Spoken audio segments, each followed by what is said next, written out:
Hey everybody, it's Bust with Battles with Bust number 347, and today we're going to be doing battle in the Runeterra Open.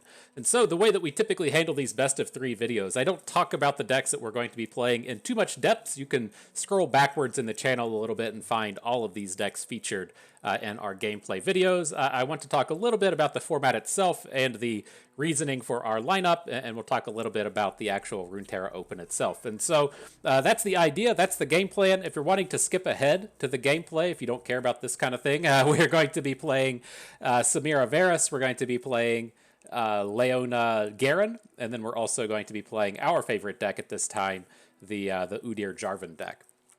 And so, first and foremost, with this Runeterra Open, I'm pretty excited about this. I'm really stoked that there's this monthly tournament that has some merit and some real reasons to be playing in it, and that's also kind of brought Mastering Runeterra back into the fold and activating their kind of monthly sequence. And then I know that there's a lot of other leagues and gameplay stuff going on out there, so it's a really exciting time in the lands of competitive Runeterra. I'm really excited that that kind of thing is coming about.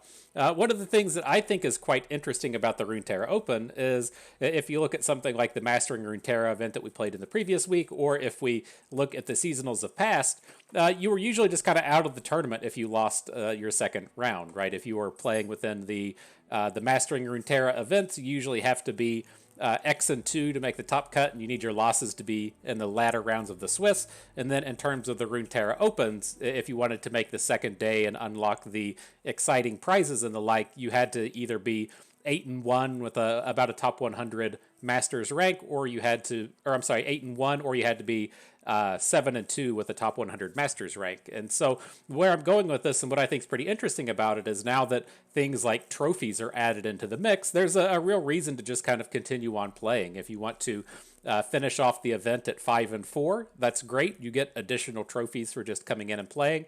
And I know everyone out there is, of course, shooting for the big guns, the big prizes and stuff. But I think it's really nice that there's kind of some built-in incentive to just continue on playing, even though you can't make that top cut. I feel that's good for the casual crowd, good for the crowd that's just getting their feet wet in the competitive scene, and then even those people that are up near the top of the ranks have a little bit of incentives to continue to grind on to potentially get those buys for the future rounds and stuff. And so, well done, Riots, what I got to say. I think it's pretty interesting the way that this is set up.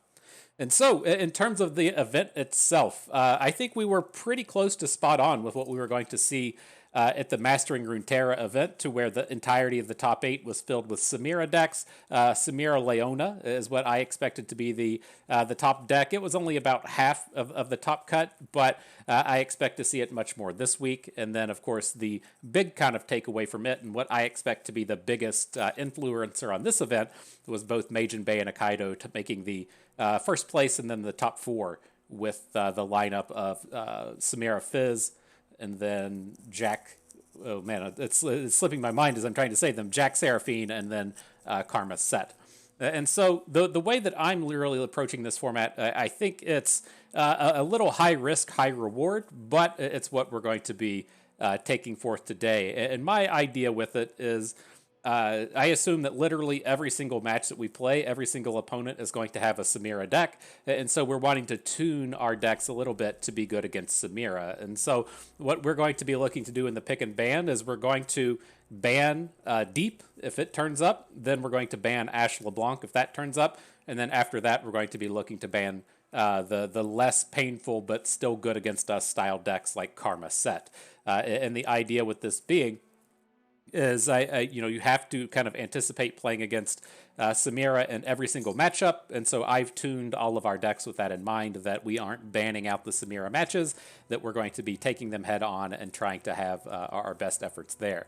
Now, the way that this deck is really kind of hoping things play out and the way that these things kind of pop off is that we've also tuned our decks to be good against Leona. The idea being is the meta has kind of developed, and what I'm really expecting to see at the top of the rankings today are people playing some kind of Samira deck, probably Samira Fizz. That's just the best one in the format. You can then play Leona, just by herself if you want, or we're playing her paired up with Garen, but they typically just play the Noxus versions. And so we've tuned our decks to just be like a little bit slower, to be a little bit more painful against those. while hopefully not giving up too much advantage against the slower and the mid-rangey decks of the format. And so that is the idea. It's going to be high risk, high reward. The thing I like to pull up with this is the matchup grid for the current meta. It is super, super weird to me. I don't know if there's been a meta like this before in the past or not, but if you're able to see the win rate column, it's the second column of numbers up here. I know it's hard to see. I don't have the good cursor for seeing that, but the only decks that have positive win rates in this format, you got Fizz Samira, you got Leona Samira, you got down here a little bit Samira Varus, barely with the Lowy Jarvan, and then Heimerdinger Jace a bit further down. But out of like the top 10 decks of the meta, most of them are either carrying a negative win rate or right around 50-50, with the only positive things being Samira. And so that should point us in this space to where we just ban it, right? We should just be saying, oh yeah, we're just going to come out and ban that. That's just, too positive. If there's only one champion in the meta that is putting up positive win rates, why not just take that away from the opponent? And I'm, kind of taking the flip side of that. I think when I say the strategy that you should be taking into this format is probably just ban Samira, that's why. But I feel like I would much rather play the Fizz Samira matches than to play against Karma Set all day. It's just a matter of kind of personal preference, and so that's what we're going to be looking to do. And so, with those in mind, we can pull up the deck list. First and foremost, we're playing Samira Fizz. This is an OTK-style deck. Tends to have pretty decent success against the Samira decks of the world, since you can just blast on through their defenses. They don't really play any interactivity outside of cards like Pirouette and Heavy Metal, and so they don't have a great way to stop this big Varus from trucking on through. And so, it's a nice kind of change of pace deck compared to what the rest of our decks do. I don't like in these formats just playing like three of a very similar style deck. I like to bring three different decks so your opponent can't really just like nuke you with one strategy. And I like coming in to play Samira Varus as it both opens us up to playing Leona with other cards, and we don't have to play Fizz Samira. My problem and concern with Fizz Samira is I haven't played a lot of the mirror match. I haven't put together a video for it. I've played maybe like 5 games with the deck. I don't want to be in this spot to where I'm coming out and playing a bunch of Samira Fizz mirror matches, as our opponents should most definitely be more experienced in the mirror than we are. And so I think if we were coming into this saying, hey, I'm just going to ban the opposing Samira deck, I wouldn't feel as bad about bringing Samira Fizz into this format, but with the intent to keep Samira Fizz up, keep all of the Samira decks in line with our opponent, I don't really feel comfortable playing Samira along with Fizz, even though I do concede that it's probably the best deck in the format. Up next, we have our favorite deck of the meta, the Udyr Jarvan deck. We've been playing tons and tons of this thing. If you've been following along on the channel, you should be fairly familiar with it, and I'm quite happy with what this brings to the table. It's got a lot of real power to it. It's got these blocking Badger Bears and the like to get in front of the opposing Samiras and Fizzes, has the early game challengers to come in and try and take them down, and then we have the interactivity coming out of Fish Fight and Single Combat. And so it has a lot of the tools you're looking for to come in and try and take down those Samira decks. Now, with that in mind, it does have some mid-game power to it with the Udyrs and the Jarvans and the King Jarvans and the Tianas, but we aren't completely dedicated to the late game like a deck like, say, Aatrox Vayne would be. And so we're really, again, kind of focused in on the early game, trying to pick on the opposing Fizz decks and pick on the opposing Leona decks that are geared more towards aggression, but conceding that we're going to be worse against those slower decks of the format. That's why we're looking to ban out the likes of Deep, ban out the likes of Ashe LeBlanc. We are not tuned to be good against those. Last but not least, we do have our Leona Garen deck, and again, this has a lot of the same concepts in mind. There's nothing novel or groundbreaking between the Daybreak package that we're bringing. We do have the Solari Sunforger, since I intend to play against Samira Fizz, and having that life gain can be monumentally problematic for the opponent, but at its core, this has all of the Daybreak elements, but the ways that I'm trying to be better against Samira Fizz are going to be the inclusions of Fleet Feather Tracker, Single Combat, and blocking Badger Bears. So we have the Badger Bears to block the elusives, and then that early game interactivity package to hopefully get out in front of our opponents. But a lot of the same ideas still apply against the opposing Leona decks. Garen is quite good against those. He's a fantastic blocker that sticks around. We can potentially gain a bunch of health with the Solari Sunforger, and then we have the ultimate trump card in that matchup in the Champion's Strength. And so, good stuff. That's the lineup. That's what we're going to be doing battle with today. But you know what we have to do before the battles begin. We got to go and pay the pay-to-win price. And I thought we might have been all paid up. I thought all the cards might have been premium before we even got into battle, but there was a couple of them out here in our Samira Leona deck. We got to premium up this all out. That's looking good now, and we got a Darken equipment in here. The Darken Ballista, I've been quite pleased with it in this deck. A lot of surprise games and a lot of surprise power coming out of the Naganika, and so I think it deserves that premium treatment as well. Everything in all of the decks, all premium now, feels pretty good to me. Hope it feels good to you, because we're about to jump on into battle. And so, elites, because Garen's in it. Samira is here. Tuna on white, no crust, coming at you with the family deck. We got the whole family in here with all the Jarvans. Let's jump on in, see what we can do.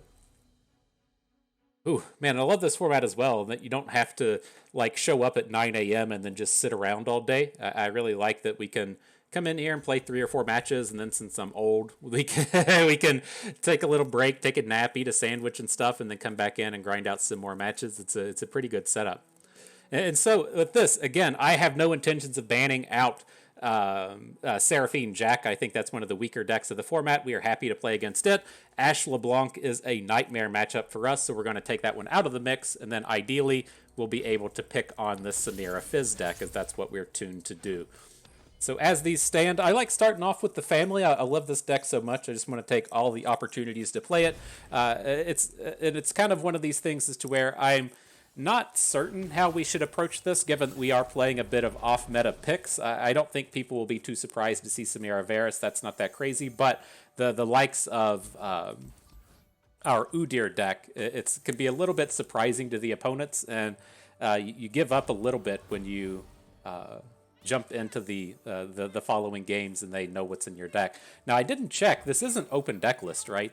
I should have clicked on his decks to see what we're getting ourselves into, but I'm pretty certain this isn't open deck list. All right, though, a bit of a bummer of a start here. We don't have too much coming on here in this early game. We would ideally have a 2-drop or something to get in the way of the opponent, but none of that really came together. We got to lead things off with our blocking Badger Bear. And so now I do want to get an equipment in. I don't think I'm going to be so aggressive as to where I'm going to single combat down Reggie. And so let's just go with the Darkened Spear. What I will say in this matchup against Seraphine Jack is the most monumentally important thing that we will be doing is killing off that Mirai unit. I don't remember what it's called, the Mirai Tidecaller, the thing that makes all of the thing that makes all of the powder kegs. That's who we're really looking to use these single combats on. And so, ideally, we won't have to use them before that kind of thing comes into play. But we got a nice counter to the Hex Obliterator here. Kind of sucks to be spending Fury of the Norths when we're just out in front of a Pharaoh's Fancier, but, getting the full counter on these units, protecting our equipment, and making him now need to invest more into this board, feels fairly okay. What up, Dad? You gotta say that when the king turns up. Jarvan number 3. So interesting space. I don't know the number of Hex Obliterators this opposing deck typically plays, and I don't want to get our champions and stuff into too much trouble here. Maybe I'm kind of thinking, do we just go with Jaral, and then we can look to open attack next turn and kind of refresh our mana, but it's awkward having the 2 5s. If we had another card that we could get on board and then bank up some mana, I would feel a little bit better about this. I just worry that we're going to play Udyr and he's going to get smashed. But, I mean, maybe that's not terrible. Right, but the problem we run into here is if he plays the Mirai, right, now we can't single combat it away. It's such a juicy target to be hitting. That we have to worry about this crap now. Right? This is just the actual key to their deck, and we're kind of letting him run away with it. But let's lead out with a single combat, see if we can't cause some more problems here. Ideally, what's going to happen with this is we're going to play the single combat, and then he's going to chain off like 4 spells, and then he's going to have that lethal on the stack for Udyr, but we still have another single combat to take down the mischievous Mirai.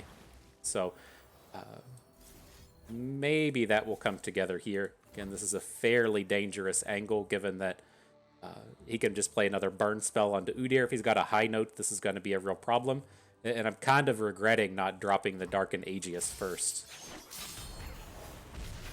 Alright, that got to pop off a little bit. Just a little bit, you know.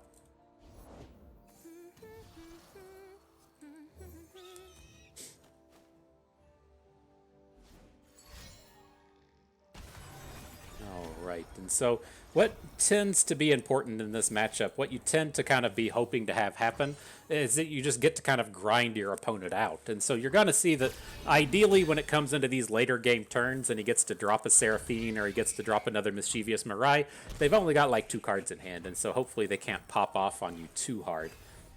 But we'll see if that's how it comes together here. We gotta start making a decision with this game, how we want this to go. I'm really looking towards just dropping a Naka next turn. And so if we want to drop a Naka, I'm kind of leaning towards putting down the Dark and Aegis. That's going to leave us with 2 mana to just do something, right? Give us a little bit of interactivity with the Inner Beast. Because like dropping Jarvan and then smashing with Jarvan 4 next turn doesn't feel super impressive, as to where the Darkened Spears we have a lot of really high-powered hits with, and we can potentially really pop off.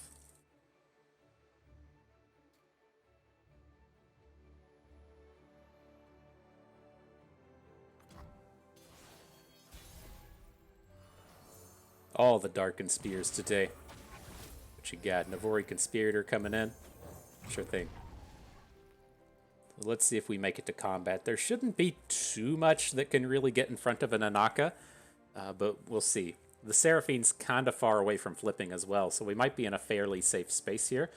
And in terms of this combat, I'm going to look to hook Seraphine with the Fleet Feather Tracker. It's just if he is able to chain off 4 spells and get the Seraphine to flip, we definitely want to ensure that we have enough power in front of her to get a takedown. So as far as this attack goes, I'm looking to send the Bird into Seraphine, the Giral, probably into the Elusive unit, and then let Anaka kind of run free with the turn and see what turns up.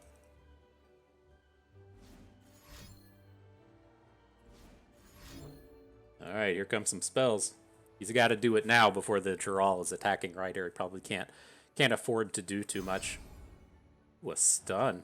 Interesting. That's kind of a bummer. I mean, you can't really play around Apprehends turning up, but it was certainly enough to shut down our bro. But let's get in front of this stuff now. Again, I think we'll leave the back alley Barkeep around. Just kind of leave minimum damage on our units for the turn.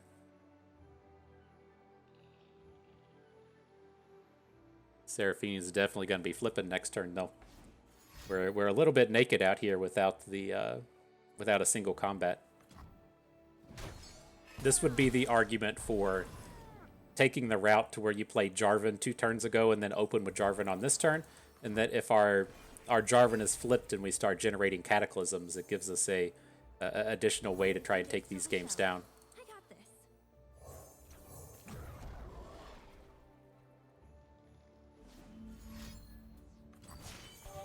All right, let's see what we can do. He's got that Seraphine flip.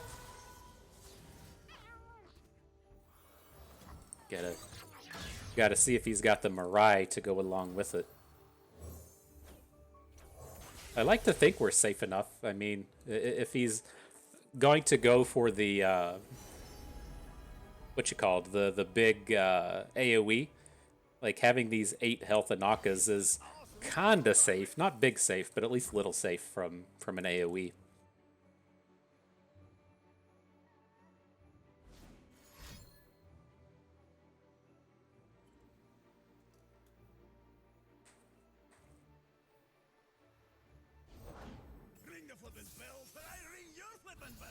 All right, Pablo coming in. Is he actually just playing Pablo? I don't think you typically see that.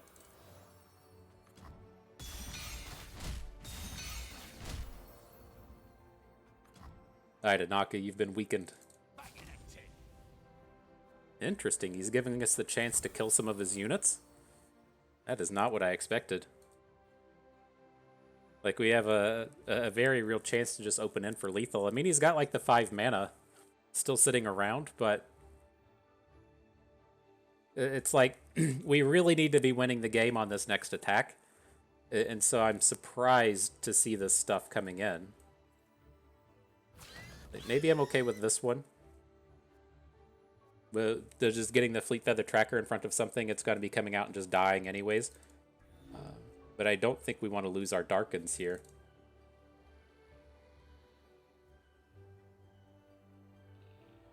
Okay.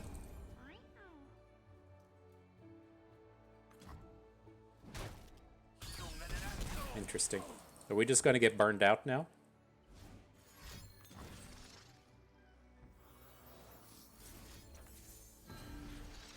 Oh, we didn't need to do that. I saw all the damages coming in, and we're like, oh, he's got 8 damage coming at us. I neglected to realize it was just going to be one single combat coming through. All right, so that was a bit of a waste. But he is getting fairly ground down with the cards here. Right, this is what I was talking about. He's only got 4 cards in hand at this point. He's spending a lot of his resources on our units, and so hopefully we can kind of keep ourselves out of burn range here. Interesting.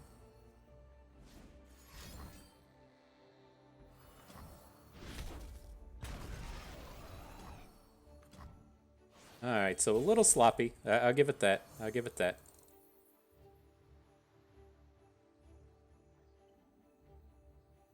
Is a fairly interesting pickup in the fish fight. Lets us put Anaka back into our hand. I think I'm on board with that. Like, the rest of our hand doesn't really do that much, and so we can try and take a blocker off of the board, pick up our Darken, see if we can't get a big play out of it. Of course, you just attack and hit Tiana, right? that's what you're supposed to do when you have the Darkens on board. All right, nice little draw 4 from opponent.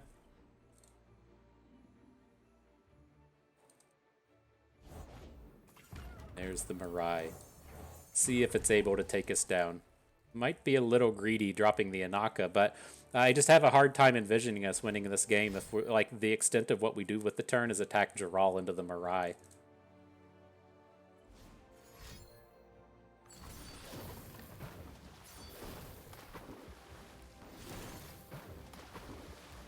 It's not bad.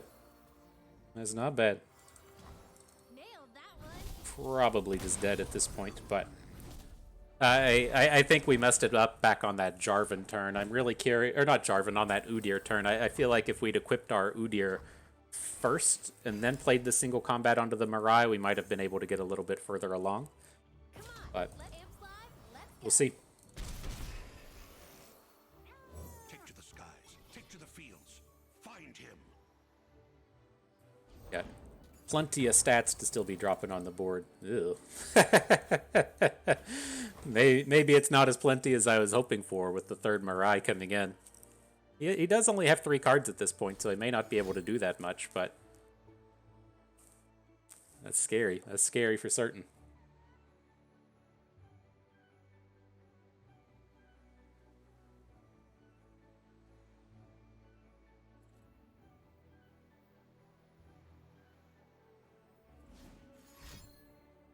How will they act?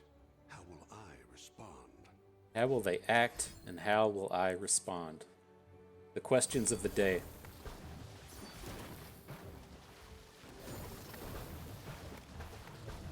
Interesting. Well, you got the king. he's been dispatched. He's been dispatched.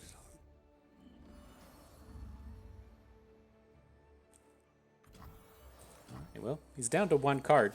That's good. No complaints there. So how do we want to handle this? Probably just with the Badger Bear into the free Jarvan attack. It's like we have 11 mana, so we can Jarvan stance swap and play the Vulpine Wanderer, but I think we probably just want to get the bigger dude on board.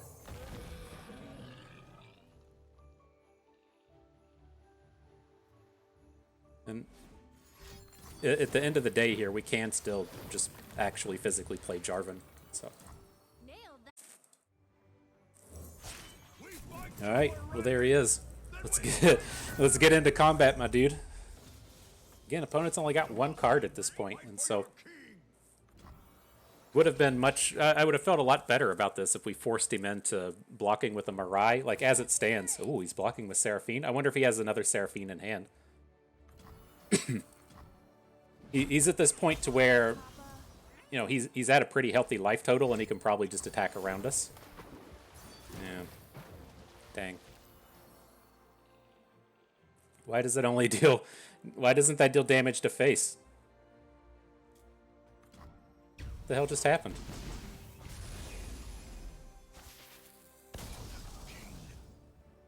Why did he only deal damage to Jarvan? Did he really just like click Jarvan and then cancel or something? Weird. Well, I guess we'll take what we can get.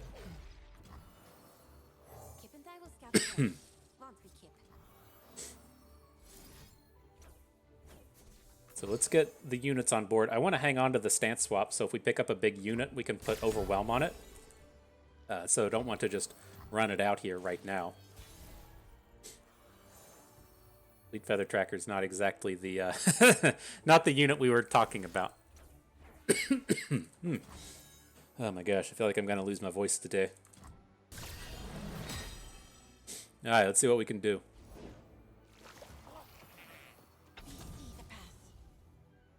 Are we safe? Are things going okay?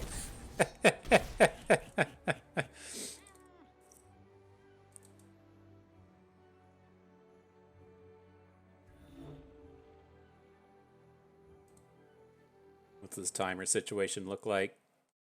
He's in the neg. We're getting close. Still seems like the timer should be moving faster at this point.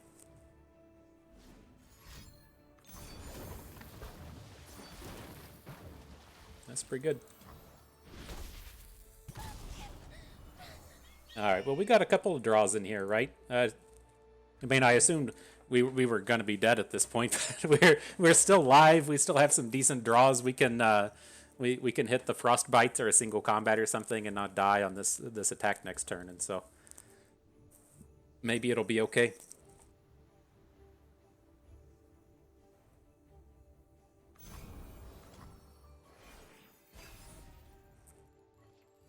Ooh, there it is.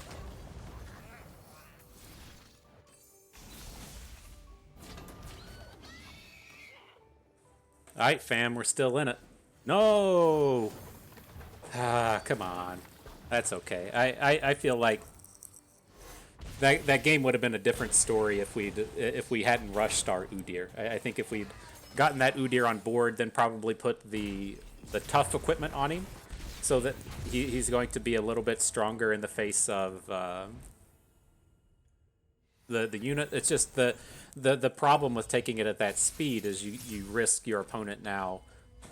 Your opponent's now able to play a slow spell or get a little bit more time to get stuff on board, and it's just so scary letting your opponent get that opportunity to untap with the Mirai on board that I'm not a huge fan of it.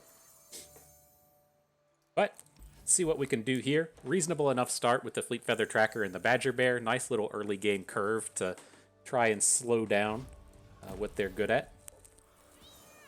I'm not going to lead with the bird. I want to wait and see what they do.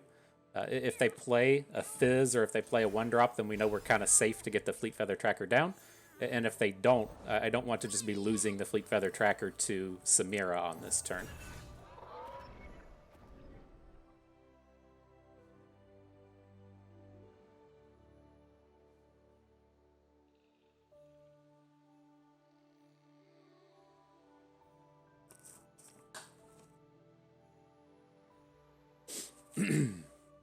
Alright, though. What you got? That Fizz coming in? I'd love to see this be a no attack turn from Fizz.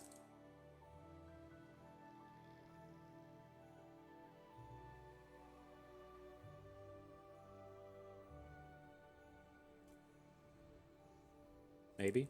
Thinking about it? Say, I got all this timer, I might as well use it, right?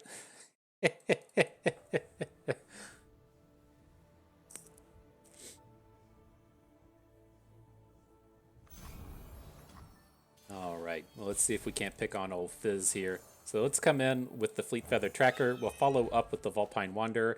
Let's give us multiple angles of attack here. Opponent might have disconnected. Techno Monarcha needs to work on his technology skills, am I right? I think I'm right. That's the hard-hitting analysis you're going to get out of the Bust channel. You want some serious gameplay, then nah, you came to the wrong place. Came to the wrong place, my dude. It does remind me, though. That's one of the recommendations I always give when it comes to playing in these events is make sure you got your phone nearby and up to date and charged. And so if your internet connection drops on your PC or your PC restarts or you have some kind of internet kind of issue, then you can at least switch over to your phone and then still continue on with it. So I know that doesn't apply for everyone. Some people don't have a PC. Some people just play on mobile, whatever. But if you are trying to take this super seriously and play to that level where you're trying to qualify for Worlds, you need to be prepared for that kind of disaster to hit.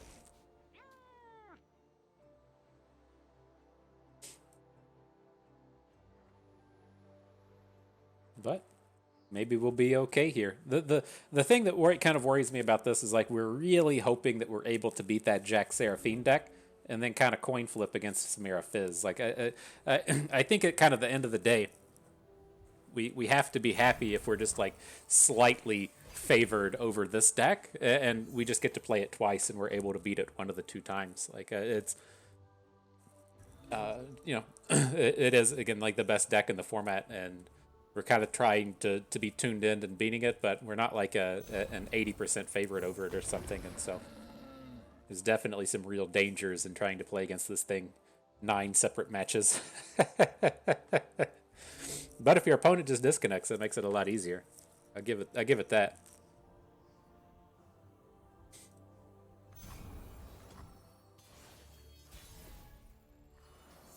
Well, let's get in here, Udyr. Are we gonna get to play Spirits Unleashed? I miss this card so much. This is one of these things to. It really kind of became the identity of Freylord there at the end of the OG series, at the end of the Darkened Saga. It just played so well into so many decks, and it was so useful at what it did in terms of being able to. Provide these +1/+1 abilities and have the relevant stuff happen with the AoEs. So incredibly strong. The opponent's back now. Nope. The timer's moving at a different rate. Seems like they might have reconnected.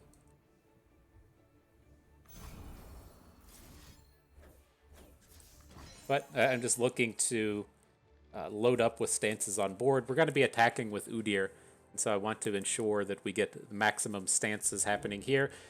Under normal circumstances, this should be a fairly safe angle with the Broadwing against Samira Fizz, right? If we play the Boar stance first, there's a chance that it gets hit with heavy metal or something and ends up dying, but I think that's a kind of safe angle in the sense that it's protected from heavy metal at having 3 health.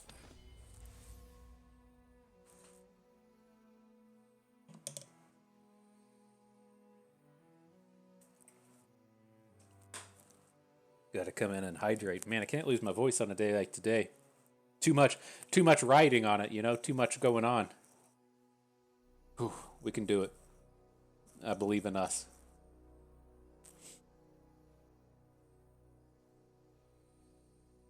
Alright, though. Wait out this timer.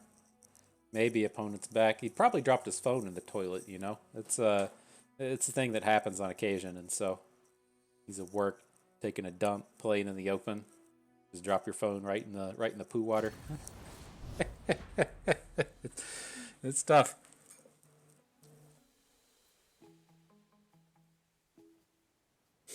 Uh-oh. Did my game break? Are we having another round of technical issues? Oh, loading screen. It's making a weird noise now. What's going on, game? I'm gonna have to restart. It sounds like game music. Or like main screen music. Alright, well, I restarted the game. It said we achieved victory. We'll take our W's where we can get them. GG, my friend. Alright, round 2. Cue it up. See what happens. Alright, so what do we got here? We got Aatrox, Bilgewater. That's going to be the Reaver's Row deck that we took to battle with in the previous video. I wanted to check and see if we got to see a deck list here. We do not. And then there's Alawi Jarvan and then Leona Diana. And it's kind of an interesting set. I think I'm like pretty okay with doing battle against Alawi Jarvan. Like, we have a lot of tools against this deck that you don't typically see, right? We have 4 separate Frostbites in the Jarvan deck. We have things like Hush coming out of the Leona deck. And so I think it's fairly safe to keep up. And I think all of our decks can probably handle Reaver's Row. Like, the Samira deck may not be that good against it, but I think our other ones have a lot of game. And so I think, like, we want to take out the Leona deck. It's just we are, again, we're kind of tuned to being okay against this thing. But let's go up to battle, see how it goes.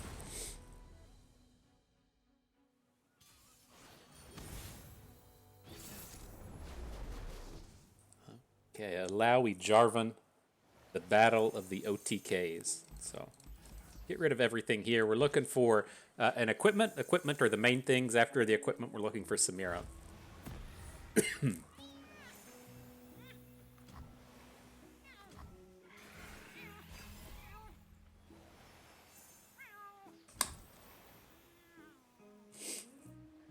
Alright. I was like, well, what are the chances that our Samira gets hit with a Tentacle Slam if we play her on that turn? Let's just take it at least a touch slow, since we do have the Expanse's protection in hand. It's kind of a garbagey turn, right? Given that we don't have we don't have access to any equipment yet, so we're a little bit stuck with what our deck is presenting. But at the end of the day, it's not a humongous deal.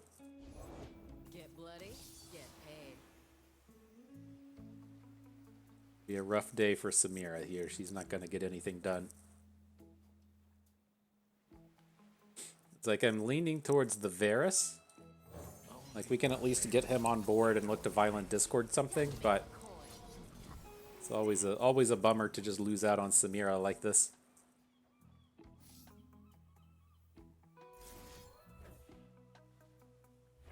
I'm going to give her Challenger just to get the target off of Varus. Our hand is pretty weird and weak as it is, and so let's just take it a little bit slow here. Get the bonus onto our Varus.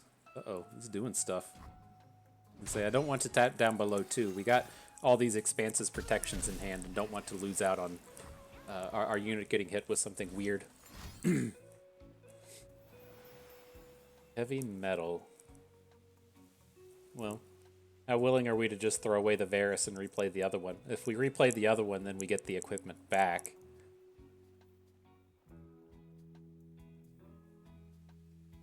So our hand just doesn't really do anything without it. Alright. We'll protect.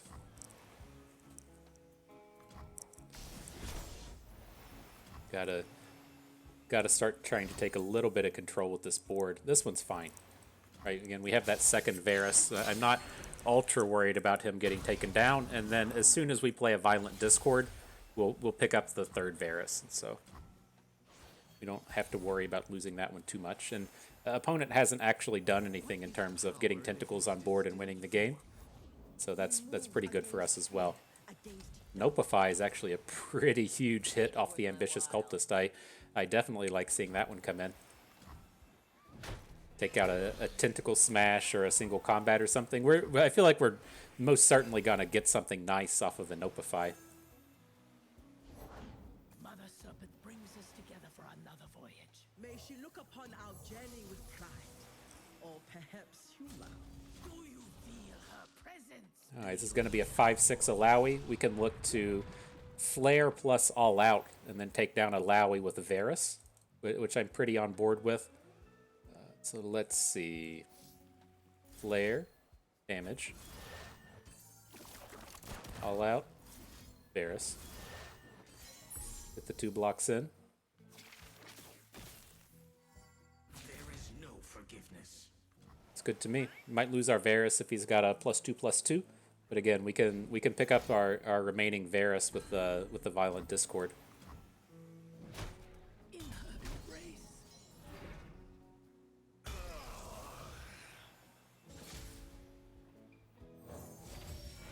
All right, what you got for us, deck?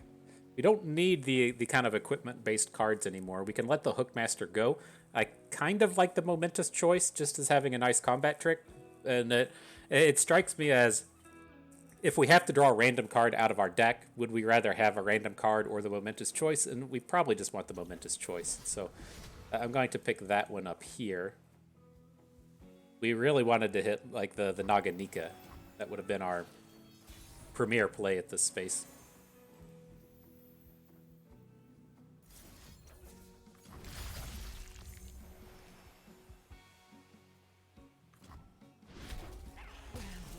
Alright, so Alawi has been removed. And then I'm just going to look to put the Darkened Bow onto the Bakai and see if we can't get an attack out of it. This isn't a turn where we need to drop Varus, right? He's not really going to do anything. And it's also a turn to where if we do drop him, this is our last one, and he doesn't have any protection. And so I don't want to just like run him out and have something terrible happen. Whereas the Forsaken Bakai, he's ready to party now. He's got that equipment on him, ready to go. I wonder if he ever blocks. Like oh, he does. That's a fairly scary block. All right, not what I was anticipating happening.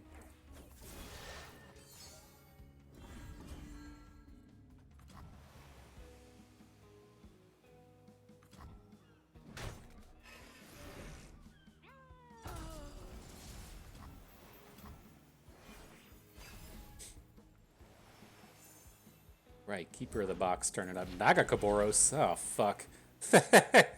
That's not ideal. Oh my god. I want our stuff back. Give me our stuff back, dude. Nagakaboros. Oh my god. I miss playing with that guy. Round start spawn 2. Can't really do anything about it. We like have to be picking up a we have to be picking up a draw 2, whatever that thing is called.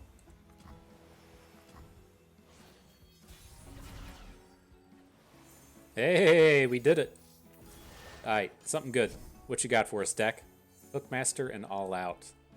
We have the mana to play everything, right? 4, 5, 6, 7, 8, 9. Not doing anything too crazy adding this stuff to the board.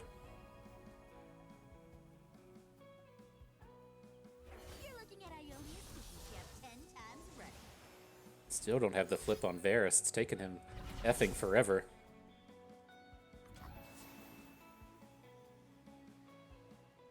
I don't know about this, man. This is tough.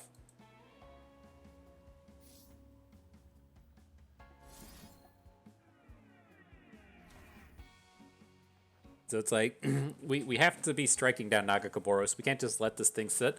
We can figure out something to do with the tentacle later, and we can just block the tentacle for a while, so it's not that big of a deal, but we have to get this dum-dum off of the board. And so I'm leaning towards just putting All Out onto the Keeper of the Box.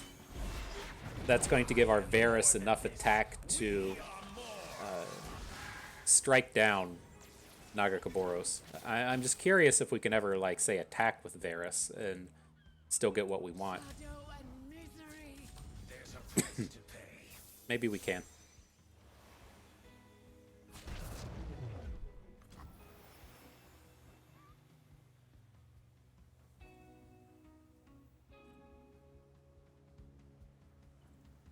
So we have an option here. And do we want to let all this damage go through so we get to deal the 8 damage with Varus? Then he's going to shrink back to a 4, and then at a 4 we can use him to strike down Nagakaboro. So I think that's the way we want to go about it. Because we have to start getting the lethal somewhere. And if we draw like a Samira, then we're going to have an opportunity to kind of like pick and choose how the combat's going to fall. Right, as it stands, we can just ignore this tentacle. He's already played 2 of the Overwhelm guys. And so it's like it's not a particularly scary tentacle, especially if we're able to attack around it. Fucking Jarvan. That's a problem. Okay. That's tough. We suffer this loss as one. That was tough. Alright, though. Let's run up into the Reaver's Row. See if we can't take down this Aatrox. The Aatrox deck, it was very interesting in playing it in the sense that it has a lot of really late game power to it. I mean, you think of a Reaver's Row deck packed full of like 15, 18, 21 drops not being able to do much once you survive the initial wave. But having access to like 8 or 10 or so of those 8 or 10 or so of those equipment just give it some really ultimate late game power. Alright, though. In with the Bakai. I think we want to pick up Varus here just to make sure we have him. We need to get these like big, high-powered attacks in, because this isn't a deck that's going to come at us with a lot of interactivity. And so I think if we just go ahead and snatch up the Varus, we'll be okay, because we're not going to have a ton of time, and I want to be able to get him down kind of without having to play 3 spells. Alright, going with the fearsome equipment so we can make some blocks. Not a ton of power coming out of the opponent here.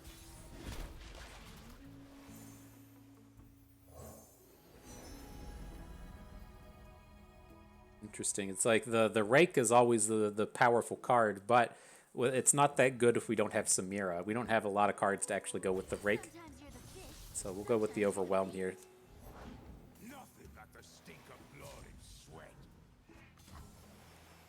And I'd like to clear out as much board as we can. It seems like, given how off-curve he's played here, that he's probably got a hand that like already has an Aatrox in it. And then I feel like we're probably going to be seeing Reaver's Row come down next turn. And so it's just it's very odd for this deck not to just be presenting a ton of mana.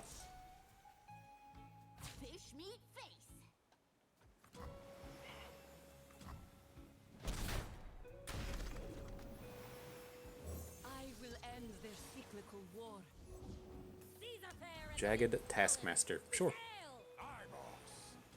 So let's wait till we get Varus on board before we start targeting stuff. I mean, we could technically look to drop in a Fisha Whack onto Varus, given that our board isn't that exciting.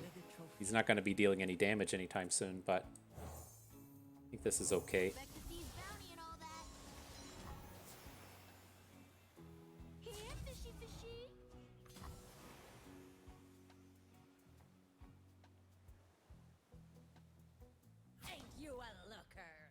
Ain't you a looker?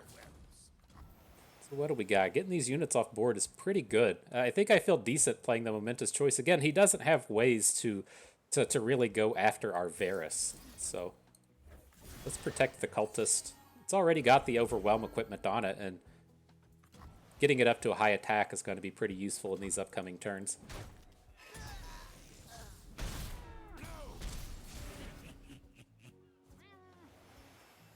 We got 3 targets on Varus, though. We're going to have to look to maybe cycle equipment.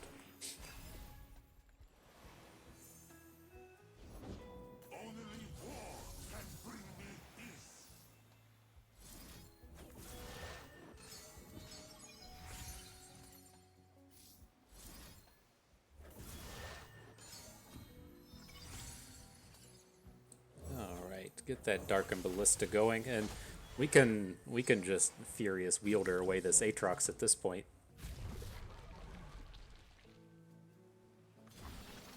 Interesting. Stand with me.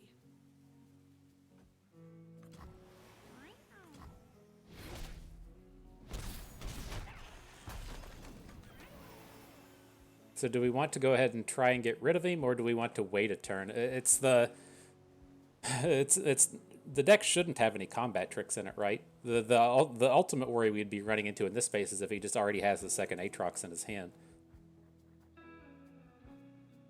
This is going to flip our Varus, though. We should just be able to OTK him next turn.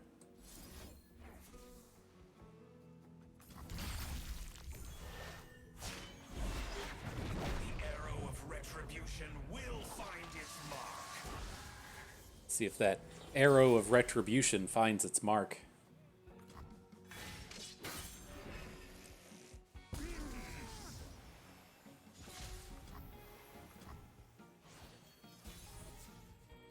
Alright, so I'm gonna play a Chain of Corruption onto Dum Dum here.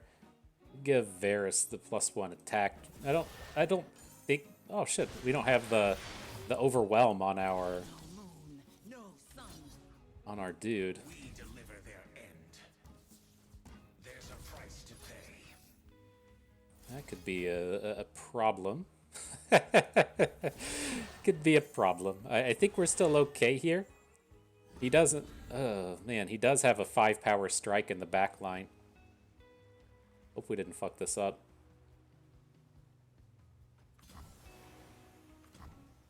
Alright, well, we didn't. I mean, I guess I shouldn't say we didn't. We didn't fuck it up beyond beyond salvaging. Closer to retribution. I was trying to think, like, that's a cultist card. You can't have that cultist strike card here. It's like I was trying to think back, like we played that deck like literally in our previous video, and I was trying to have in mind what we did in terms of interactivity. I mean, maybe we played heavy metal. I don't remember. Now with a hand like this, it's fairly tempting to hang on to Leona. I think it's probably too greedy, but we already have, this big early game setup here that just kind of ensuring that we have one of our most powerful cards is pretty good. Ours is the one true light. Now with this space, I am okay to trade away these Solari soldiers. It's like a opponent's going to be wanting to build up their board just to get that Reaver's Row going. And so, much in the same vein, whenever we talk about like Poppy or talk about Champion Strength or something, it's always better if you pop off your big spell when you have like 6 cards on board instead of just having 2 cards on board. And so, we do have Champion Strength in our deck, but we're the control deck here. So I think it's a little bit safer for us to just try and pick a better spot. Just keep this board as empty as we can.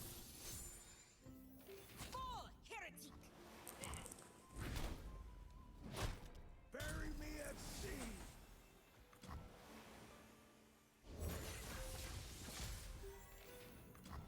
All right.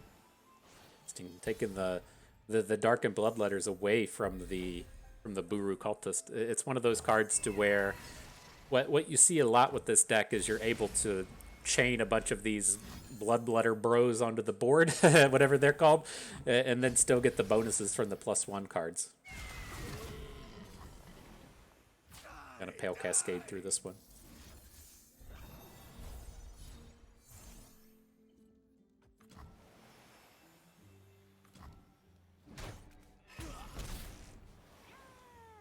Right, not bad, not bad. I mean, we've made it this far. The Sun Guardian. The question I was starting to ask myself was, do we want to come in and actually play a card like the Shield Breaker so we can continue on with the Pale Cascade? The Sun Guardian kind of fixes that, since we can still play our 3-cost unit and keep the mana behind with the Pale Cascade. Make sure we get a better combat here.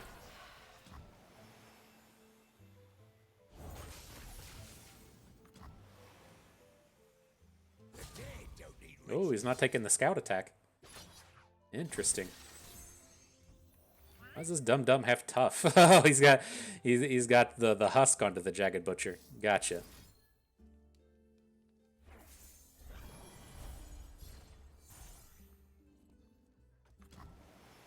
It's 4 damage, not that bad. He's down to 2 cards. Doesn't have any particularly strong units on the board, but again, the thing we have to start to watch out for with this deck is here's the Darkened Bloodletters putting Zolani's on the board. He's got these opportunities to just say like, okay, well, I'm just gonna start playing Darken, and so that can be pretty tough for us to combat through. You can definitely get Zolani on the board here next turn, so we're gonna have to watch ourselves. Our sun will not set today. Don't really want to play this slow, but It's just moments. feels like where we're at.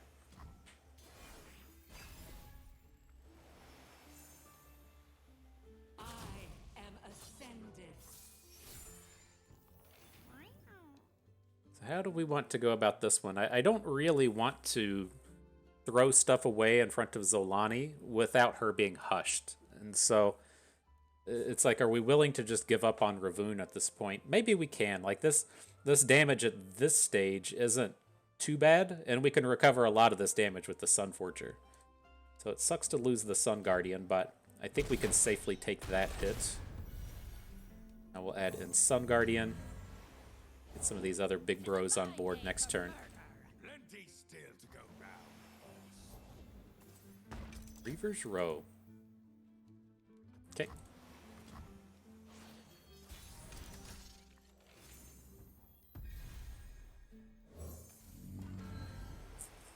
Alright, so we're getting the Sun Guardian in. If we want to double level these Sun Guardians and play our spells, like it's very important that we have the 5 mana to play spells this turn.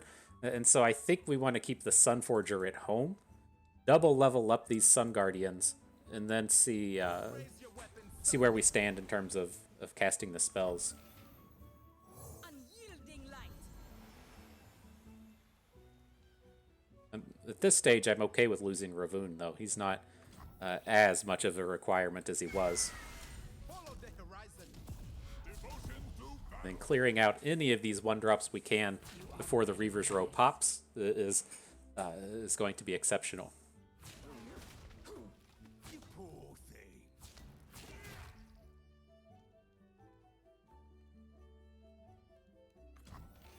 Interesting. And so if we just don't play anything this turn, we get to keep 1 Sun Guardian, Ravun, and then what's his name? The Shield Bearer? Like, he's losing all of his good units. That's so weird. I think this is okay. Like, he literally only has Zolani on the board. Alright. Interesting block.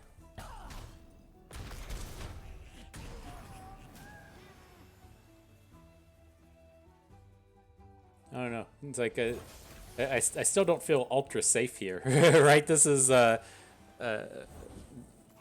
the big Zolani is the answer. I forgot about that dum.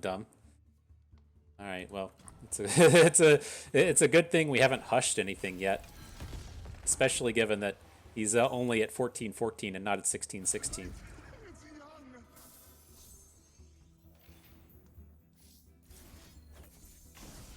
Alright, so there's the hush. That's the fun part, right? That's the fun part.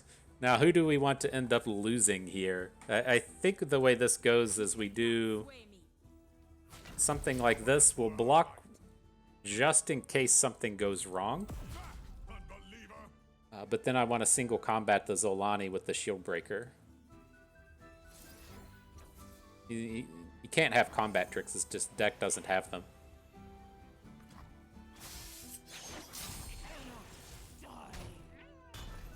So now we're just going to look to add the Sunforger and next turn play Champion Strength.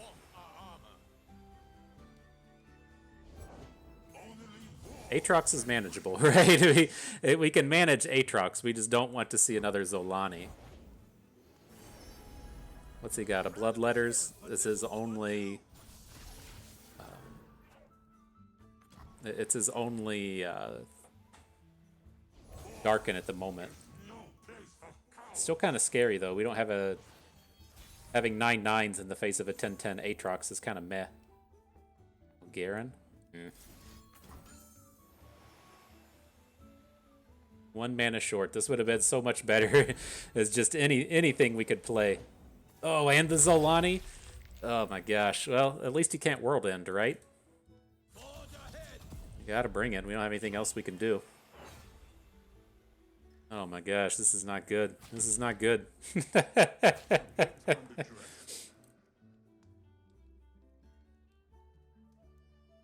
need tools for this.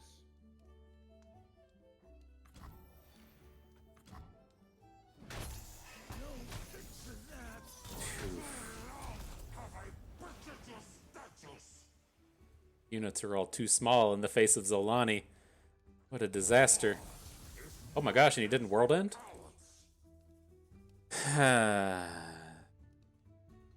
Damn. Just literally anything, Garen. Literally anything we could play. This isn't even a lethal attack. I think we still have to make it. But... well, maybe we pick up another Hush, right? we did it once. I thought things were looking so good when we had the Hush, but it's not the case. Not the case. Alright. Well, I guess we aren't playing the ladder. I don't suspect we can win this game. Yeah, we'll just go ahead and get out of this one. Alright, where's the concede button? Whew, dang. Good game. Well played. On to the next one. I'm curious in that one. It doesn't strike me as Alawi Jarvan as being a terrible matchup. I'm just curious if we should have just played against Leona instead. I typically feel much safer against Leona than that thing. And all right, I've run into this kind of lineup a bit before. Again, I'm not worried. Well, I shouldn't say I'm not worried. I'm not willing to ban Samira Leona. We're going to leave that one up. I feel like Talia Malphite is it's a winnable match, but it's not very good. And I think I would rather just play against the Jace deck as opposed to Talia Malphite. Neither of these matchups are particularly strong, but we run into more draws that we just can't beat coming out of the Talia deck than we do these other ones. All right, opponent takes away Udyr. He says, "I know what's up. I'm not letting that happen. Get that nonsense out of here."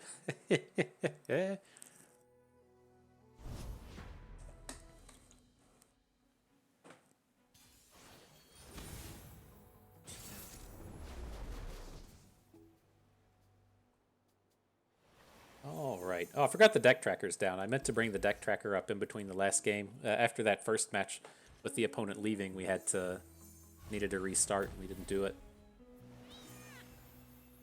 All right, though. But again, with this deck, we want to be leading off with something that has an equipment, so we hung on to the Hookmaster. After that, you're searching for you're searching for Samira's. Interesting with the Pan of Pain. Like in the old formats, to where you had to worry a lot more about things like Vile Feast, it would be so much better. But with the Vile Feast being a thing of the days past, I think we'll just come in with the Overwhelm. See if we can't find a combat reel. Nope. Sometimes you're the fish, sometimes you're the bait. And it's Shock Blast our dum-dums. It's not a particularly exciting Shock Blast, but I could see him going for it. Yeah, this is 0-1. What a dumb card now. Ugh. Okay.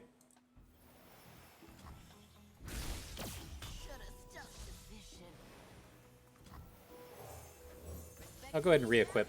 We don't have anything particularly special happening with our hand, and I don't want him just taking free attacks with the Forge Chief. It's like he's not really hurting for mana at this point, but we shouldn't just let him have it for free. What is power in its most Yeah, Pirouette. form? Could be a big hit. Nothing beats field testing. Alright, he brings his Jason, but he's already attacked. Oh, Soul Harvest. We get punished for not dropping the Cultist first. And there's our girl. just played it that way to dodge the traps, right? that's what that game plan was. So let's come in with the cultist. We're probably not going to get any good attacks this turn. It's a little risky just dropping the Samiras down on this board with no protection. So I think I'm okay to say put the cultist in. We could look to equip her. And she is interesting with a gem, right? You can see where this gets us. It's nice to get in a little bit of this chip damage if we can, so you don't have to OTK him directly from 20. Now we might be able to positively interact with Jace. I don't particularly care about taking the damage from Jace as much as... Oh, nice hit. I'd like to get him off the board before he flips. Ready for some target practice, Kate? Do try to keep up. I excel at making heads. Alright, this is a very dangerous Samira that I feel like we just have to... We just have to throw down and kind of hope for the best. If we get really invested in Samira and then he's just got a vengeance, we're in such a bad spot. But we need something to go right in this game. So I'm going to put damage on the Nexus. We're going to give her up to 4/4.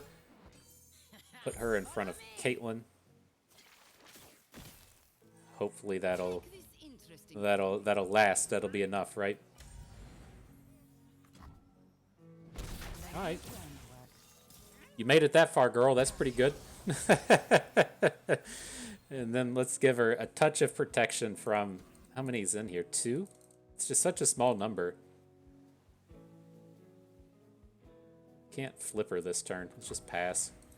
We need something to just go right this game.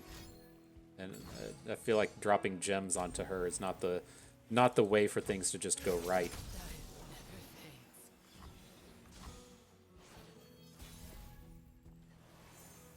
Alright, the opponent down to 3 cards. We unfortunately don't have anything to do. Pick up a Violent Discord. That will draw us a Varus. Again, we're gonna be stuck playing him. I don't think we have the time to just sit around and wait on a spell shield to turn up. This is the cutting edge of progress.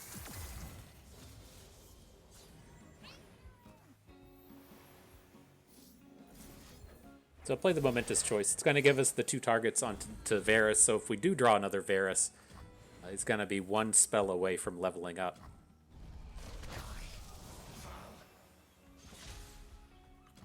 Gets that Darkened Bow leveled up a little bit too. You never know, man. Could be relevant.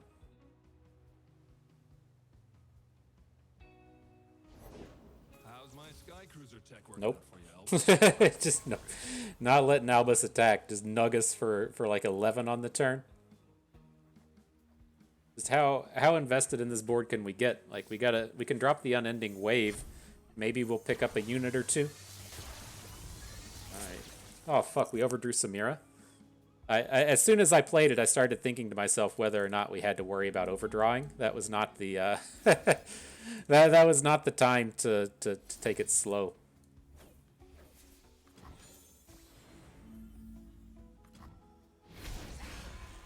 Could have dropped a flare instead of overdrawing her. Yeah, I'm fine to overdraw gems if that's what's going to happen, but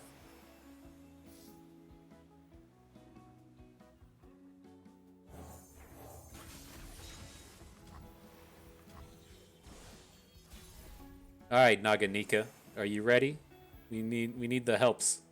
We need you to do it, my friend.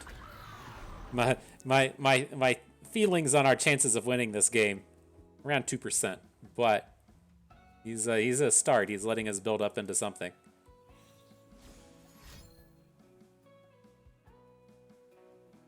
Interesting use of tech.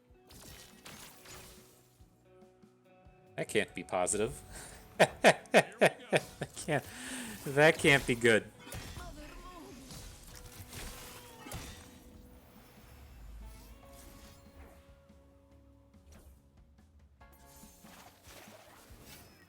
well, let's still continue to try to win, right? We'll try and take down the Albus Pharos. We definitely lose to Albus Pharos if he just gets to attack, so we'll take him down. If it comes to the end of the turn and we get to fight with Jace, that's fairly positive as well. The thing that may actually be happening with this Jace is as you kind of roll into the next turn, if he was counting on Jace to be the flip card that activates, he's got that other Jace in hand. And so if he was counting on that Shock Blast to be the thing that gets the kill, we just took that away from them. I fight for a brighter tomorrow. You gotta give us a shot, you know, give us a shot.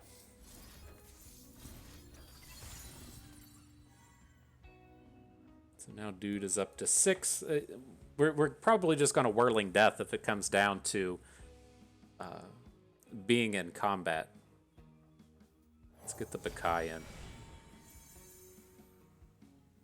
Well, there's an Expanse's Protection. Maybe that's the way to get it done here. And so if we get Replicating the power. is it just another Jace? Fine. I thought we'd seen like the light at the end of the tunnel. I thought we'd actually turned that one around. Damn. All right. Not a particularly strong match, but again, I think that matchup, in terms of playing, Samira Leona, it's worse than it would be against Talia. The Talia deck does pack Quicksands, which can be quite challenging. But on the flip side, the Leona matchup against Talia is borderline unwinnable, and then the matchup against Heimerdinger Jace is not as good as it would be here, and so it's tough. It would have been a lot cooler if we just got to take our good matchup into the Samira deck, but is what it is, you know. See if we get off to a good start here. We've got a reasonable crew ready to battle. We've got the Samira, we got the Keeper of the Box along with the Darkened Ballista to just gain 1,000,000 health, and so might be able to pull off something good.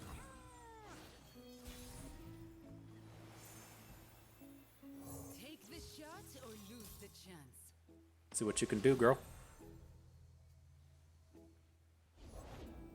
Get stunned? That's okay.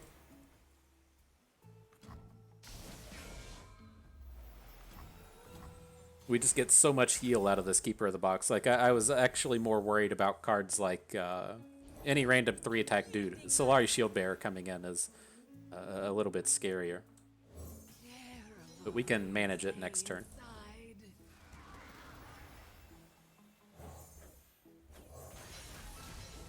All right, ready to gain 1,000,000.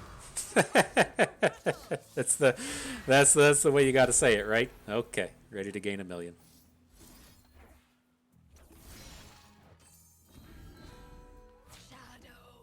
So we'll take this block. So we only lose 4 at the end of the day. Now we're not completely out of the woods on this next turn in terms of the Keeper of the Box being safe on this board, but we do have the second momentous choice to try and battle through the Crimson Pigeon.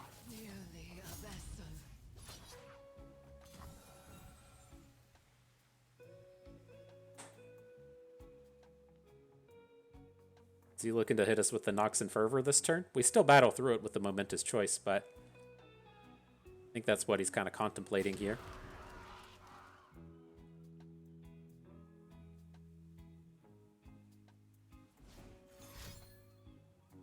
Pale Cascade.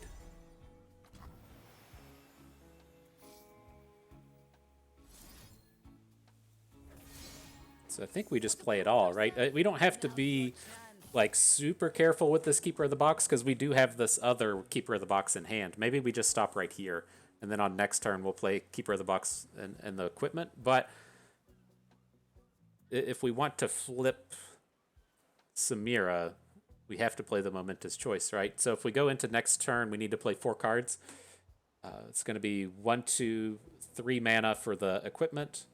It would be like 7 involving the Ambitious Cultist, which just isn't going to happen. I've got a few vices, a few more. I think we want to just go ahead and drop this. now we can just say, like, play the cultist and the cultist spell and get the flip.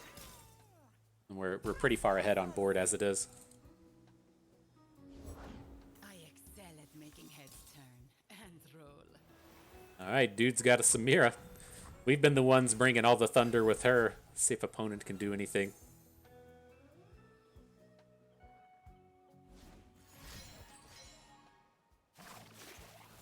Take down our keeper of the box. No, he goes for our Samira. Oh man, we're stuck. We don't have any, we only have the one burst spell in hand. You will see. Sad day. Sad day for you, girl. It's okay, but would have been nice if we could have gotten the flip to at least force him to play another card.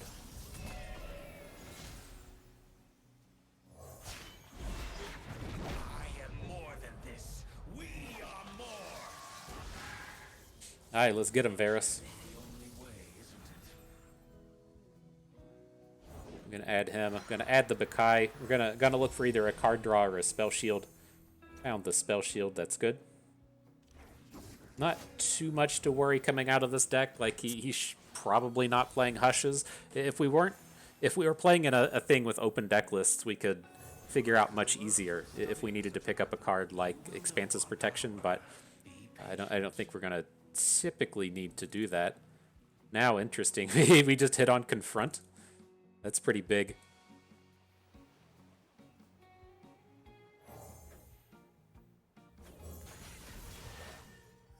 So we're not going to get a kill this turn, but we're going to annihilate his board. It's even okay. Like, if he plays Leona, we should still be safe.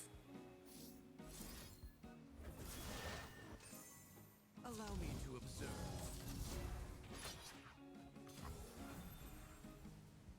Confront.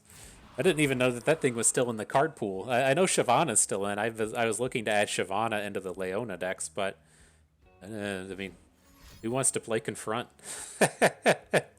Nobody. Nobody's who. Okay.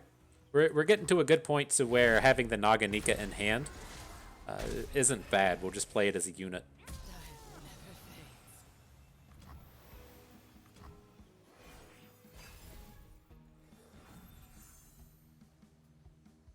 Got a second one. Take the shot or lose the chance. Okay, not terrible.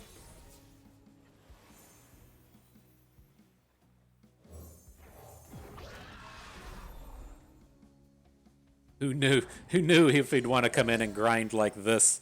Say, I'm sorry, friend. I'm sorry you got to do this. Price to pay.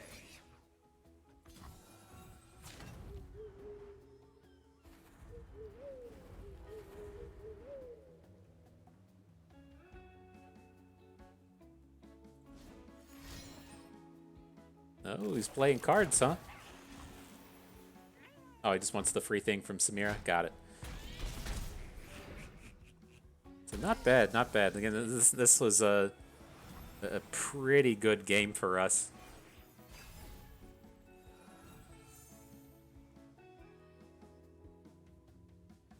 We got him. Victory achieved. Let's get on to that Leona mirror match. One step closer to retribution. So again, like, you know, if you see the opposing deck and what they have going on, where they're playing things like Crimson Pigeon, it's not that it's a bad card, it's just very aggressive. And so we've tuned our Leona deck to kind of have that in mind. And so that's why you see the thing like the Daybreak guy in here, and the things like Loyal Badger Bear. They should ideally be big enough to come into battle to where, you know, we give up that touch of little early game against this thing, but then we're able to recover it and then have more expensive and more powerful cards than they do. But this is fine. In this match, I'm happy to hang on to Leona. She's so pivotal in the mirror that as long as you have like a little something to do in the early game, then you should be kind of safe in terms of hanging on to her. So I think this is fine. Take 3 damage on this round. It's not a big deal. Then we're going to start adding big boys in, like the Badger Bear that threaten the 2-for-1s. So it's like if he plays Sun Guardian, Badger Bear is just bigger.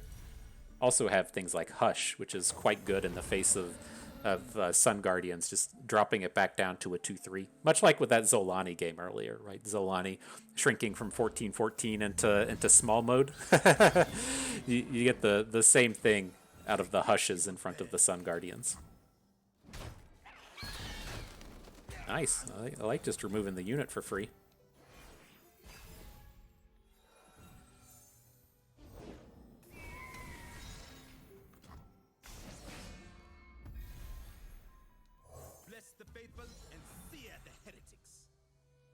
So I don't think this turn is really worthy of a hush. I'm gonna hang on to it for next turn. I don't think we want to drop Leona either. I'm looking to say add Garen this turn.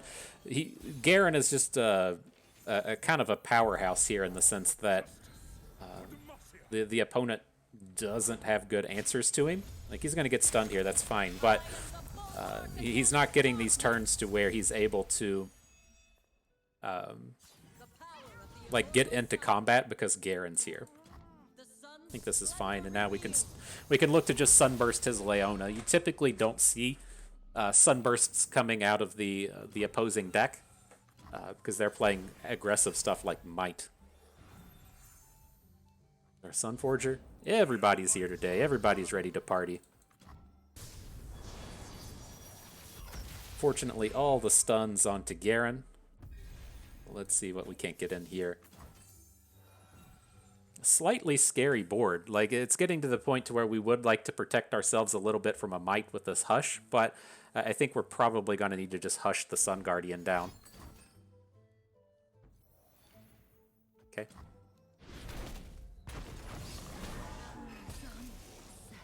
Are we taking this turn 7?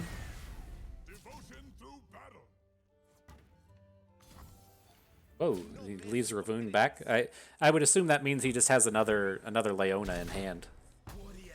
That's what I would assume.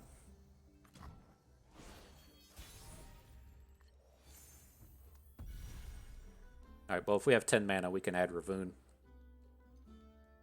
Our sun will not set today. Right, he wasn't willing to risk his Ravoon. Oh, an Eclipse Dragon. Wow. That got generated, right? It did. Okay, I was like, there's no way. There's no way this guy is just actually playing Eclipse Dragon.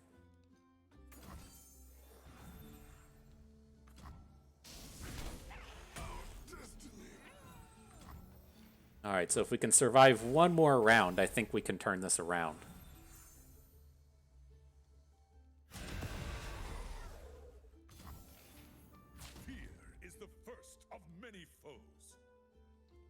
So let's see. This is a space to where he's like really going to want to play a Might, right? And so I am hoping that we're able to put the Garen in front of the Sun Guardian. He Mights the Sun Guardian, and then we get the Hush to just get the mega kill onto this thing, right? That's what we call a mega kill where I'm from. It's just that's what we call it, my dudes.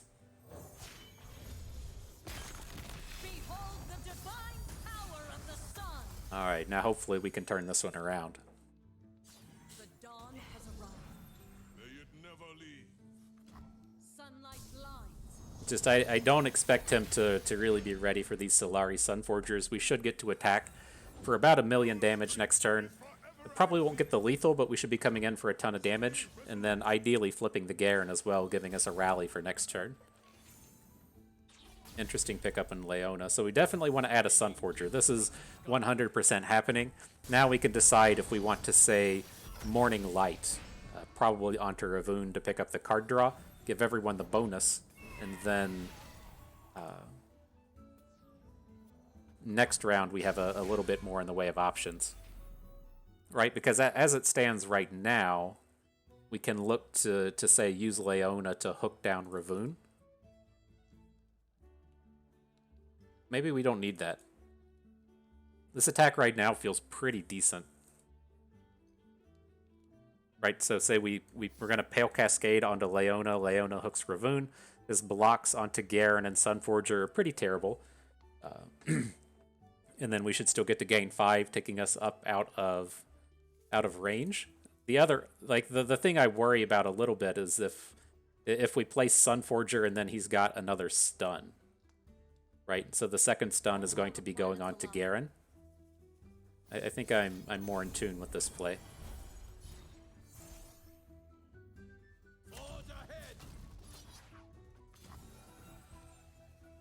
So the thing that would be kind of meh would be a Nox and Fervor, right? If he's blocking with the Sunhawk and Nox and Fervoring onto something else.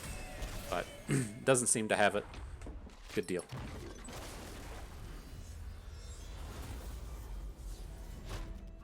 We got Gamer Garen on the battleground board, so it's due, right? he's feeling good out here today. Alright, so there's a rally. Now, he's going to be looking to open. If he opens, we have to block everything, right? We're in this space to where if we just don't die, we should be okay. Oh, this is scary. Okay, I can live with that. We have another Leona in hand. I was ultimately worried that he was going to be hooking his dragon onto the Sunforger, which would have been a pure disaster. Now that we have this attack token, we're primed and ready to just finish this off. So there's a Leona. We can add a Tracker and a Sunforger. Tracker's good to hook Samira here. I think we're set.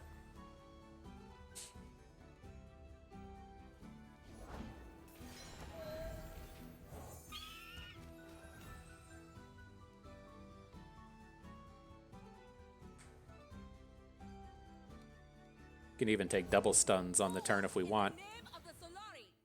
I think we just want big boys.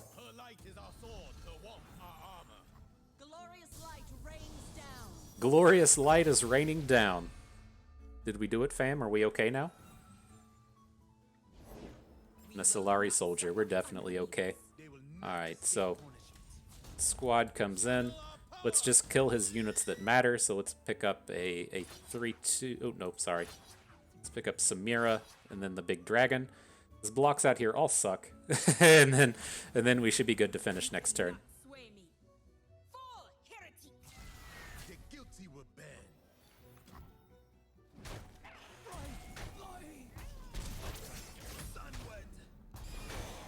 All right. I think we've done it. I think we have enough here. I'm getting hungry too, so that's what makes this makes this format so nice. So I can go get me a sandwich. Call it a day. All right, opponent concedes. GG. Mark it a W for bust. We did what was right. Did what was right. Feels good.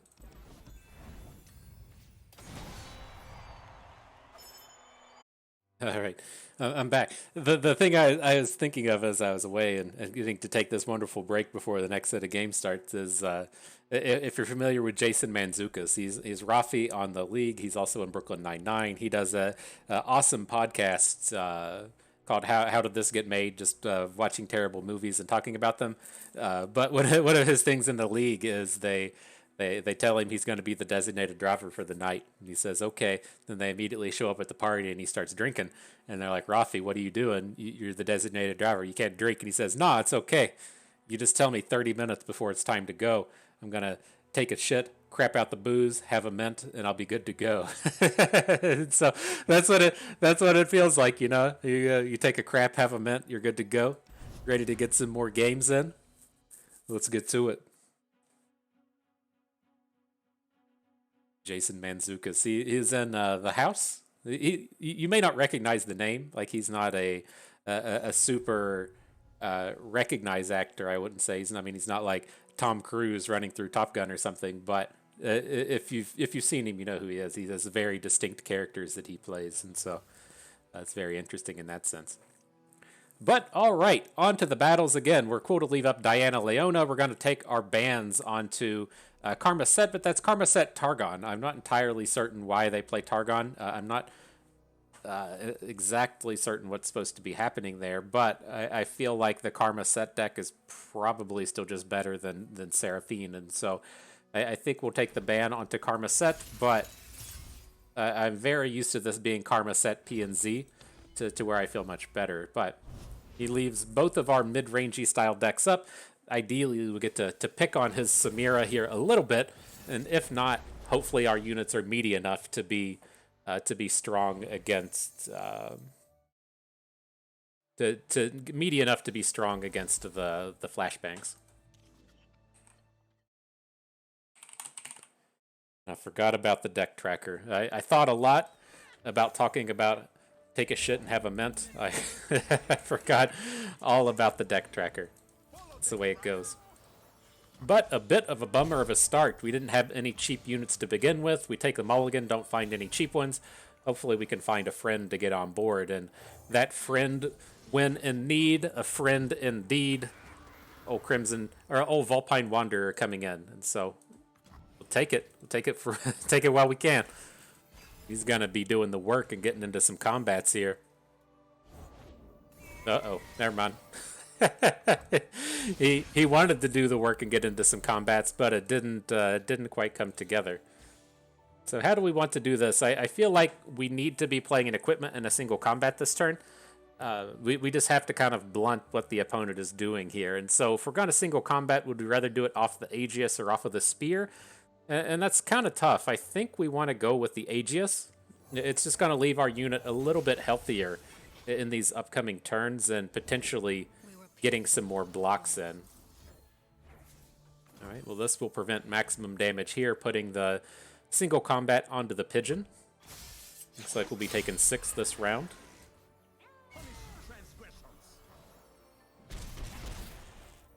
Now we got to see if we can't recover. That was a pretty powerful opening from opponent into our fairly do-nothing of a hand. I don't think anything has changed here. It's like you start to see these options of being able to, say, play a fish fight this turn, but I ultimately think that that's just going to be too slow. This is an interesting space.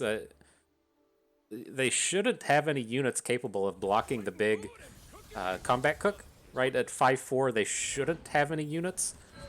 And so I think we can safely play it and then maybe be in a spot to where we just generate a little bit of extra mana, because that's what we need to turn the corner here. Just need a little bit more time, a little bit more mana. Unforgiven Cold? I don't think this is the turn. We'll probably use it on an upcoming turn. I am the bulwark against darkness. Just strikes me as too much do nothing if we play it. But I mean, we can't. That's so brutal. It's like we can't let his Leona just come in and take the free hook onto Udyr. Like, we definitely don't win the game there. And so maybe we're just kind of stuck playing Inner Beast on the Combat Cook and then shooting down Leona. I think that's where we're at. That's nasty. Just asking to get blown up by a Pale Cascade, but I don't see any other way here. Just like adding Udyr is not a game winner. Uh-oh, he's pausing. Uh-oh. No Pale Cascade, come on. Come on, okay. Alright, we got out of that one. We got out of that one. Take 6 and fall to 5. What is this? Pirouette? Ooh, that's nasty. Okay. Okay. Really need to pick up that that lifesteal unit and have it connect. It's a two-part process that we need to recover in this game. I feel like if we could get one hit in with that guy, we would probably be pretty okay. And if we're falling to 5, I feel kind of okay with that as well. But this is definitely scary.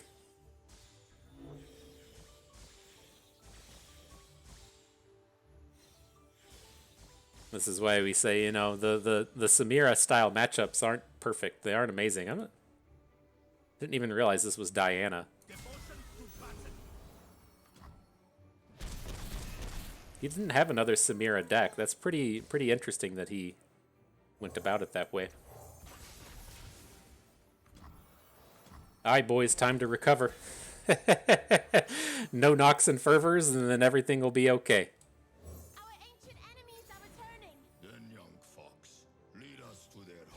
He took a long pause on that previous turn. I was curious if that was indicative of him potentially having the Nox and Fervor, right? Since if you want to Nox and Fervor and we're representing single combat mana, Gives you a little room to be scared. But we'll see. Fine enough to attack into Ravun here, right? If he didn't have a Pale Cascade last turn, he probably doesn't have it this turn. Happy enough to at least threaten the trade. It doesn't affect our board too hard in the sense that we can still get in front of everything next turn.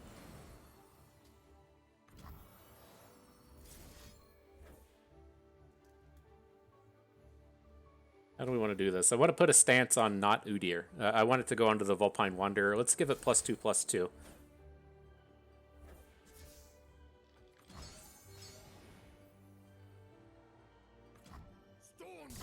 And then just stay banked on 2 mana. I think that's safe enough.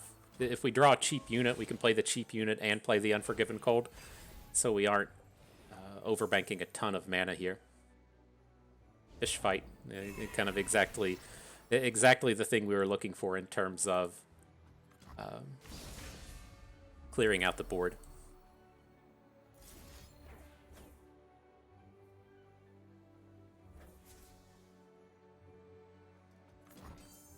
Alright, get that strike in, Udyr.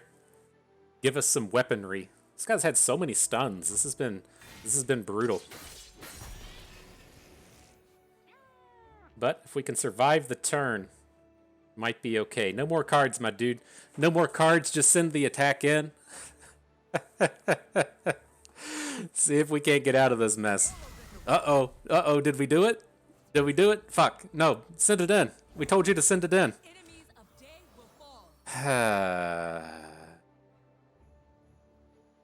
I'm... Damn. Alright. I was trying to think now, it's like, well, we could have potentially got the Dark and Aegis onto board. We wouldn't have enough mana to do everything this turn, but that's where we were looking to be. Alright. Yeah, we had that window turn up. Man, what a bummer. What a bummer. I was so ready to get that Unforgiven Cold and then just turn the corner on that one. So weird. Yeah, he's not playing Samira. Like, I don't get why you would rather play Diana than Samira. Diana just... She takes a lot more work and doesn't really give any payoff. And so the reasons people were playing Diana was so you could play Samira somewhere else, right? You play Samira Fizz, and then you can put Diana into the Leona deck. But I don't get why you would just not play the best card in the format. Just play something that's strictly worse. That's very strange to me. All right, though. On to the next one. Got our Petricite Charger. It says, I'm here to soak up all the Mystic shots, my friend. I'm ready. That's what I'm here for. That's my job. And so let's see if he can't do it real good.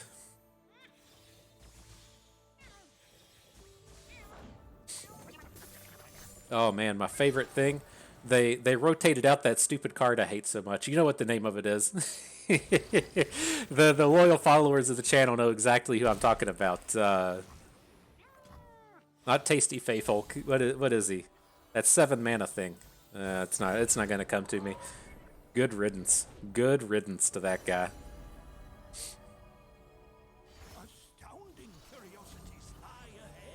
Alright, let's dive in here. I suspect it's not going to go too well for the Broadwing. It's going to eat a Pastry Toss or something, but you know, you do have to worry about these Broadwings hanging out as we play cards like Vulpine Wanderer and then potentially give it Regenerate. There it is.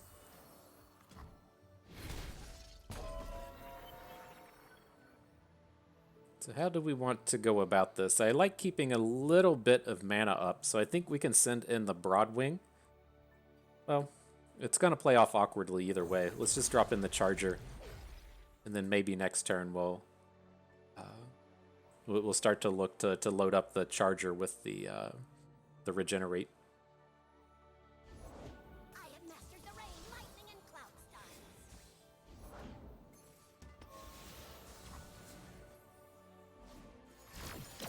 Alright. The Kennen Flashbang Peddler combos coming right at us.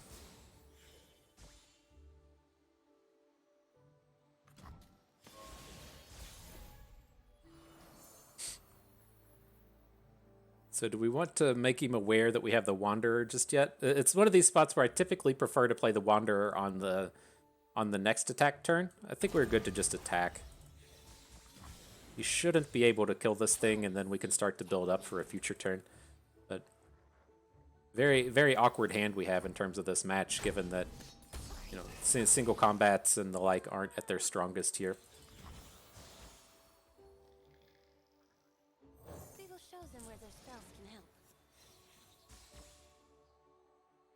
All right, let's bring in the memes, right? Let's bring him in. See if the deck can handle this. Oh my gosh. It says, what the F? This is what we're doing battle with today. Some dum-dum putting regenerates onto Petricite chargers. What has the world come to? No quickens, please. No quickens. I would assume this deck probably has some degree of maybe bounce spells, but I don't think they would have a ton of ways to answer this charger. Then it should hopefully just cause them problems for the rest of the game.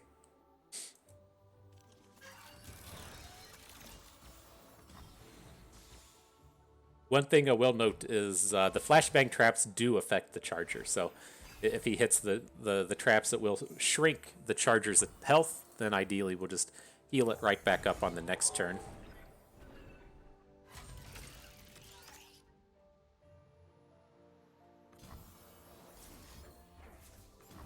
Get these blockers cleared out. We'll have hopefully a nice attack next turn with Jarvan right into the Flash Bomb Peddler. Got this nice big board built up. So, hopefully it's enough.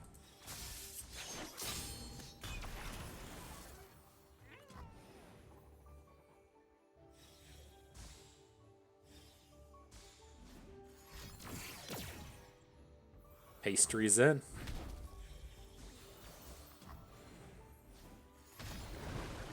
And a prank. Oh, I think this is probably the best prank we could have. Like, it's a little unfortunate that he gets to see the Three Sisters. I don't really care that he sees the Unforgiven Cold. The Unforgiven Cold's kind of dead in this match, but the single combat's what we'll use to kind of strike him down unknowingly. So, Broadwing doesn't have Challenger yet, can't make hooks here, but Jarvan will come in and hook the Peddler.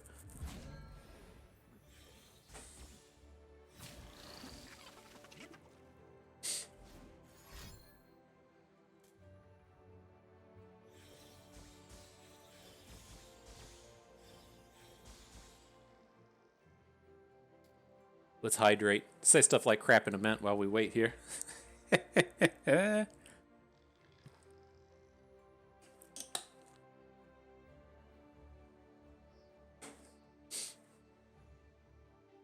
What you got, my dude? It's got to be a good one. You got to bring a good spell at us. What is this deck? Well, I guess we ought to at least look this up while we're out here waiting. He's gonna take forever for these plays. We'll look up what this deck list is supposed to look like. I don't know if I've played this. Like, I became aware that this deck existed, but I don't feel like I've ever played against it. Maybe once. Seraphine, Caitlyn, Kennen. So what's in this? He's doing stuff for sure. It's most certainly a back alley bar deck. Got the usual suspects of units, the Darkness Generator. Big old bunch of burn spells. There is the one Quicken in there. Oh, it's Pursuit of Perfection deck. Okay. Good to be aware of. Good to be aware of Pursuit of Perfection. Okay. So big old chunk of damage coming through. Jarvan's going to flip off of this attack. Got a lot of potential there. Get those Cataclysms rolling next turn. Hopefully we'll have enough for an open lethal 2 turns from now.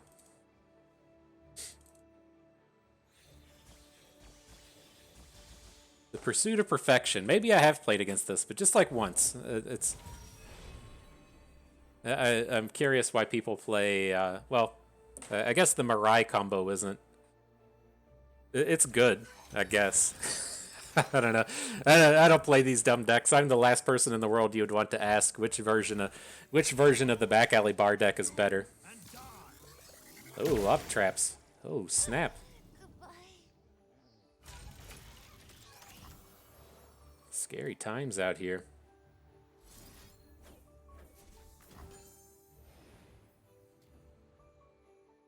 So let's keep removing these units off of the board. We have the mana for this turn to both Broadwing and Cataclysm. And again, hopefully we can just get ourselves a kill next turn. I mean, for a turn to where opponent dropped 4 flashbangs on us and we only lost 1 unit, that was a pretty decent round. Time to find a muse. Let's see what we can do here. A lot of removal spells could take down our Jarvan, but we don't have the mana to 3 Sisters. Yep, that's an expensive one. That's okay.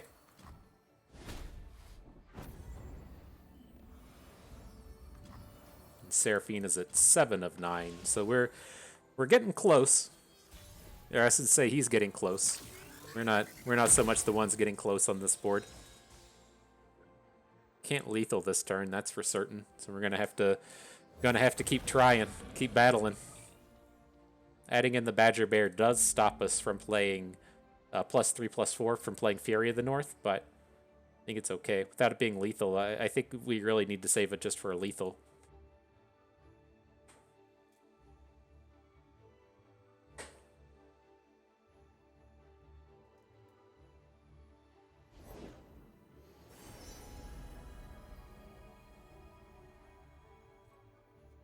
Right, he plays a dude. We have a lot of damage ready to roll through now.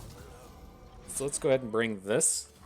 And then after combat, we're going to look to just single combat the Charger into Seraphine. It's like, I guess he has the potential to drop 2 spells, flip the Seraphine, and then block the Badger Bear without dying. It sounds a little greedy, but it's certainly a possibility.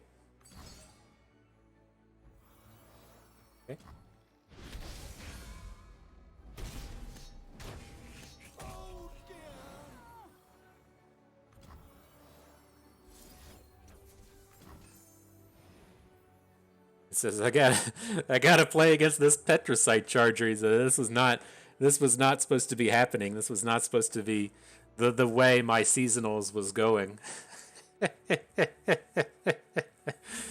Petricite Charger just rolling through.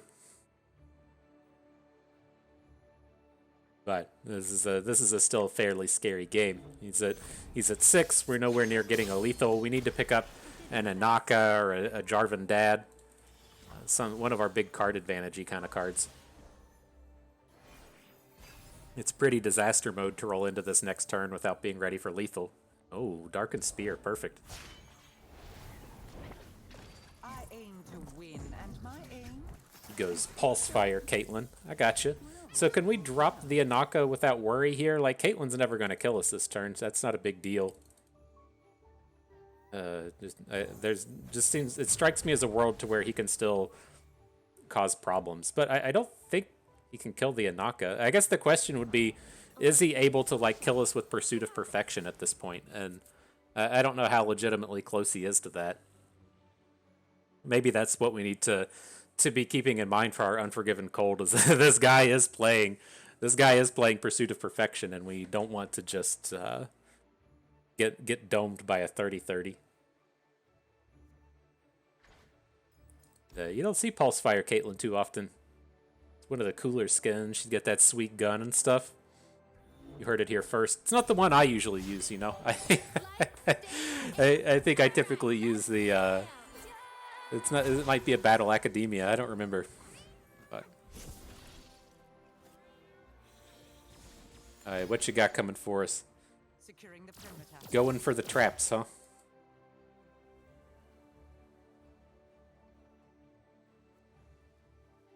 Interesting. Well, that's not a card that you generate off the Seraphine, right? Or Electro Harpoon. Gotcha. So 4 damage in on the Anaka. Okay. And a Mystic Shot or something? Sure. You've been removed. But opponent down to 1 card. Seems like a decent spot for us to be in. Definitely been in worse. What up, Dad? Or, you're not Dad, you're just Jarvan. See how it goes. We got the mana to +3/+4 on the Badger Bear. He's already played a Wallop this game. So maybe we're okay.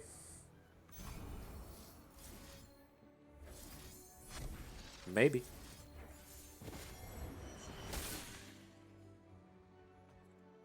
Game says 7 into 6.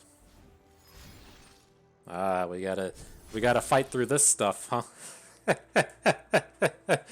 Sending in the encores, the desperation encore. Let's see what it generates. He's thinking on it. He didn't send it to the top right immediately. Uh-oh. Wow, he hits a recall. That's pretty good. That's pretty good. And it's something to kill our Jarvan? Oh my gosh, his stupid spell hit our Jarvan for the damage. Oh my god. Okay. Now he's gonna get to cast... Did he really hit tag out and he hit flow off of the... Oh my god. Brutal. Just like literally encored into like 12 mana worth of cards. It's insane. Insane. Alright. What else can you say, man? What else can you say?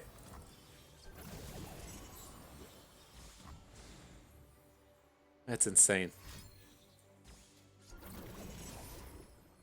I should have known to play around that. You're right. as you're watching this game, you said, Bust, you should have known to play around that. You are foolish.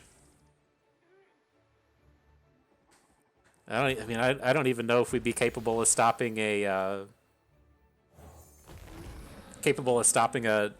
relentless pursuit now. Oh my god, directly into drum solo. This is fun. This is fun. I think we probably want the upcycled rake. It's going to be the highest power option that we have here. Getting multiple attacks in. Like, I know the unit trades with the back alley barkeep, but it gives us a lot of options, especially on future turns. Come and get it. You bought.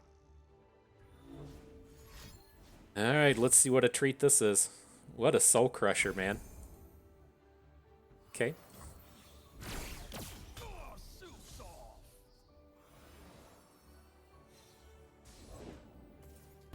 Why not? Why not?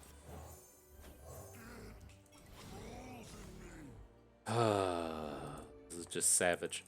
It's like you've done such good work to wear the opponent down to a point to where they only have one card in hand, and then to have the game devolve into this state to where you hit Encore into Tag Out into the Nami thing. The Nami thing hits perfectly. You get to spend like 10 mana on that turn, and then the next turn you back alley bar into Drum Solo into another back alley bar. Like, that's fucking insane. Like, it's I don't know, man. All right, let's see. This my spirits have been destroyed.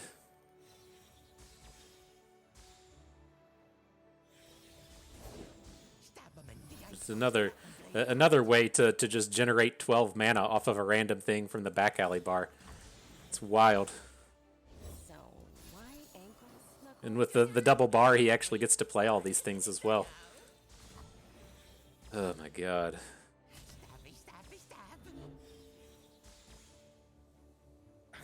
I don't think I'm crazy when I say that this stuff is insane. Maybe I am crazy. I don't know, but oh wow.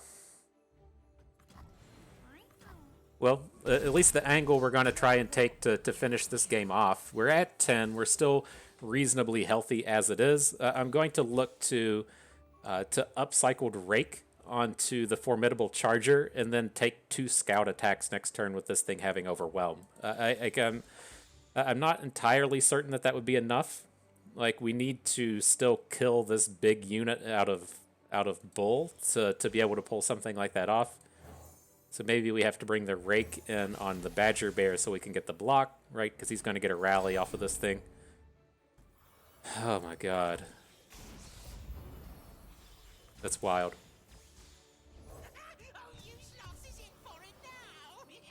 Smell the blood, Knuckles. All right.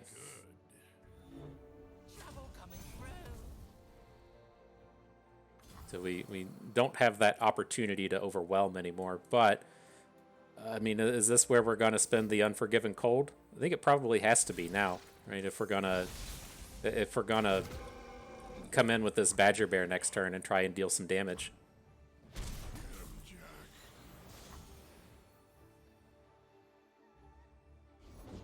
Me, miss? Not All right, we've got him down to one card again. he only got to pick up about 1 million on that round, and we hit a Naka. Okay, maybe that'll be enough. Does Caitlyn kill us here? No, there's only one trap. 2 times over. Now be waiting. Can we do it? Hellstones. Is that going to be a progress day? Yeah. All right. Well, these cards are exceptionally cheap. We're still just going to be counting on our Darkened Spear. See if Conchologist comes in and just generates a the big spell that he needs. But here, I want to drop the Rake first. I want to give him a chance to just play some stuff that doesn't matter. Then we can drop a Naka. Hopefully this will get us somewhere. It's a little dangerous, right? It would be ideal to have Scout onto a Naka, but a Naka can't be attacking at this point anyways, so... This is Transmogulator. Just got the mana for it and all because of the 2 bars. Oh my god. Yep. Interesting he didn't take it the other way. You could potentially look to... You could potentially look to just grab an Anaka on your own if you don't think you're going to die on this turn, but I guess all of his units probably are garbage, so makes a bit of sense.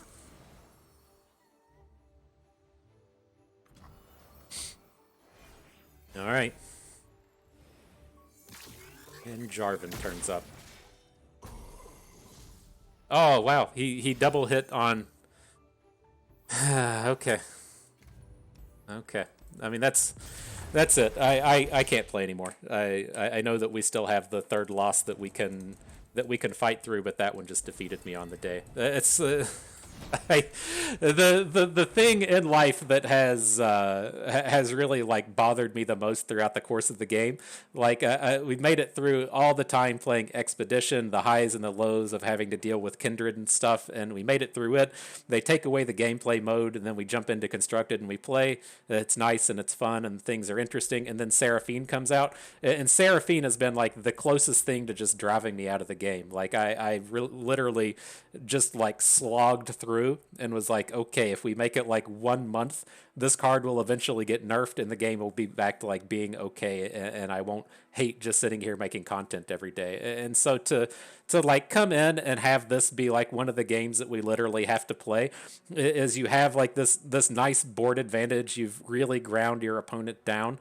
You have them down to 1 card in hand, and then to have just like the bullshit of randomly generated stuff roll through in such a ridiculous fashion, in the sense that, you know, it's not like you just like, oh, you generated like 1 good spell and it was it. He generated like literally 40 mana worth of spells from a space to where he had 1 card in hand. And it's just ultimately is like the so incredibly frustrating shit that happens from cards like Seraphine are situations like that. And it really just like grinds my gears that we still just have to deal with this bullshit. Like I assume that there's some faction of the game's player base that really enjoys with playing stuff like Seraphine and playing stuff like Back Alley Bar, but to me it is just like ultimately not fun. And there's just like so many degrees to it between the RNG that gets generated from it and then the space to where you don't really get the opportunities to try and like game plan around what your opponent's doing, because you have to play around literally every card in the game. And I assume that there's like some amount of people in the world that are capable of doing that, but I feel like for the average competitive player, that it just devolves into the spaces to where you go, you know, like, just tell me if you've got it, because we're not playing a game anymore. And that's ultimately the problem with Karma Set at the moment. It's very similar in the sense that you get to the point to where you say, just tell me if we've lost. Like, I'm not playing this game anymore. You're doing stuff, but just tell me if I've lost. And it's what you see with Karma Set, is to where you know, they've got Karma on the board on turn 9. They roll into turn 10. They have like 3 cards in hand. There's like a 97% chance that you're going to lose that game, but you don't know. And so you have to decide, do I want to be held hostage in this game for the next 5 to 7 minutes to find out if I actually die 5 turns from now? Or do I just want to concede and play a different game? Like, that is the actual worst decision that you can have within any game that you're looking to play or have a game that you design, is when your players look at this game and say, do I even want to play it? And that's what I think that you get a lot of out of Karma's set. And I feel like that's a lot of the frustration that comes, at least for me, out of these games, like playing against Seraphine, as to where it's like you do everything right. Everything has been the way that you're supposed to do it. You've ground them down. You've whittled away their combo to where they can't actually combo kill you. You've got yourself protected from their big surprise over the top windmill kill card. But I was in some way supposed to know and play around Encore into Tag Out that stops the lethal, into the card draw spells, into Back Alley Bar, generating the Nami thing, and just like the giant frustrating. I don't know, it's so fucking frustrating. And so, you know, our open isn't technically done, but that's where I'm going to call it. I just don't have the heart to play anymore today, and so that's going to do it. And so I hope everyone enjoyed the video. Hope you maybe learned a thing or two along the way, and you had a good time watching. So this is Bust, and we thank you for being here.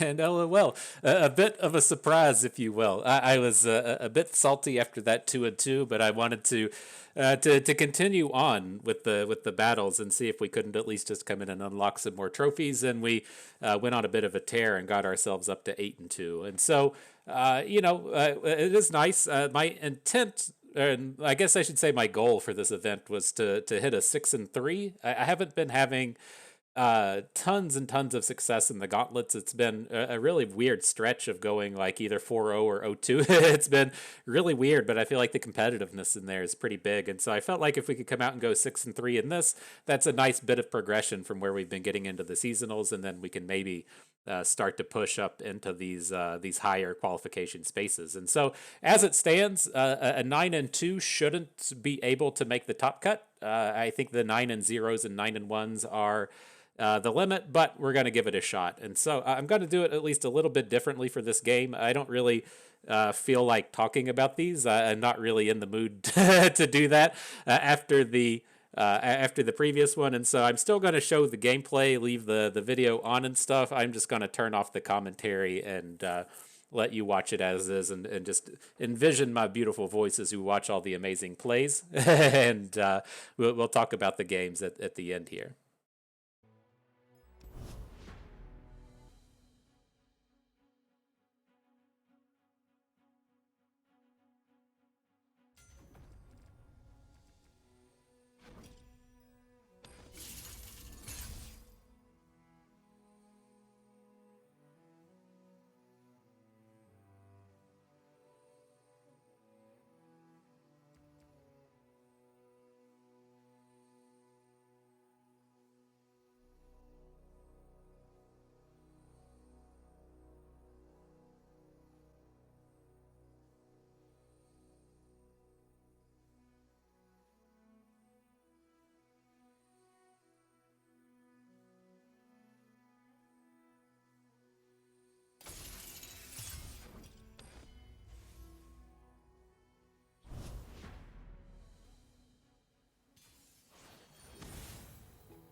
To make a name for myself, just an impression.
see us every shadow.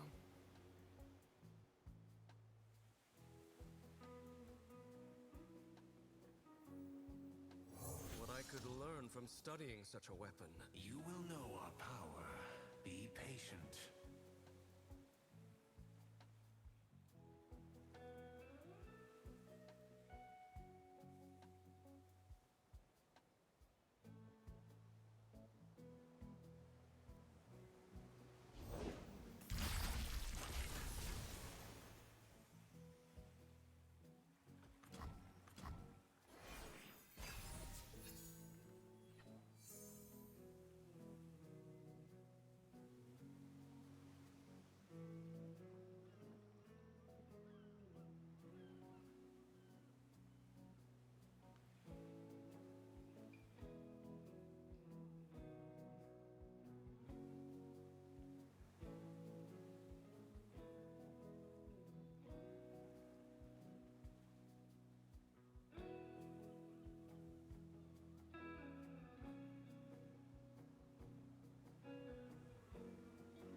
There are two types of people, the quick and the dead.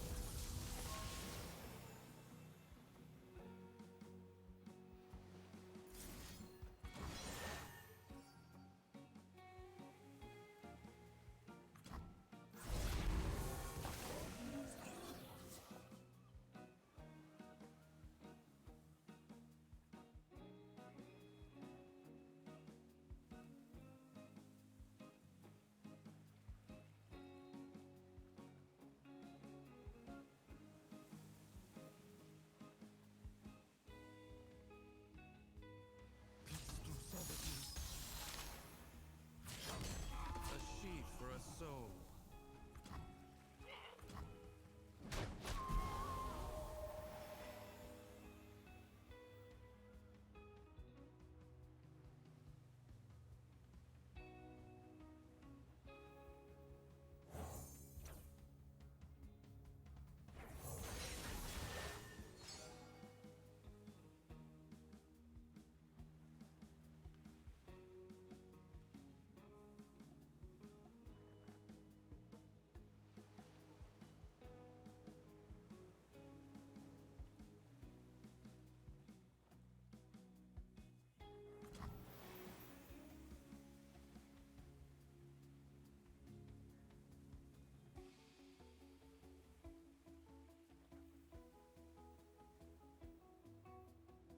What I could learn from studying such a weapon. You will know our power. Be patient.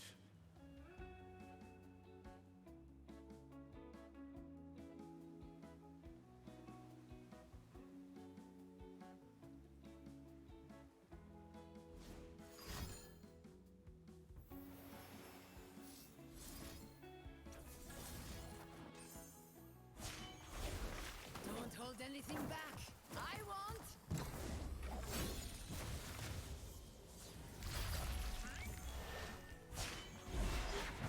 I am more than this. We are more.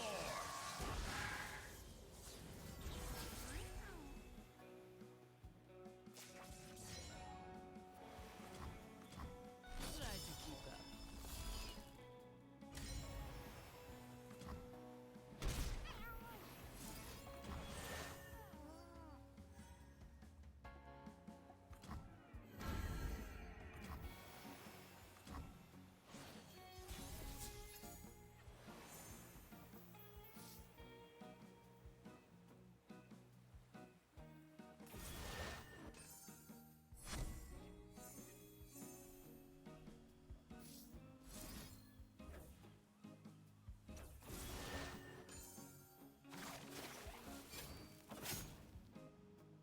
This should be fun.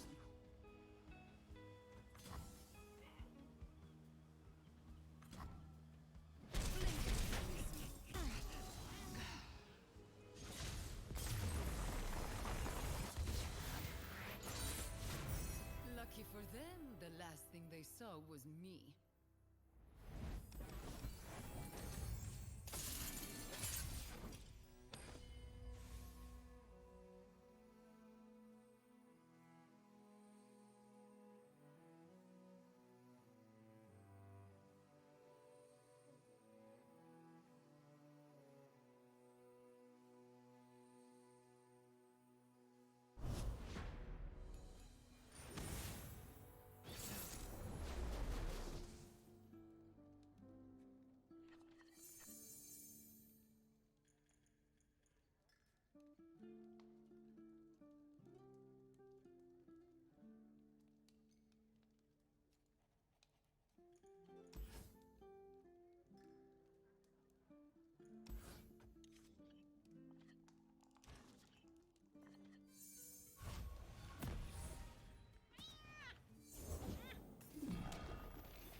Runeterra. Truth is no betting.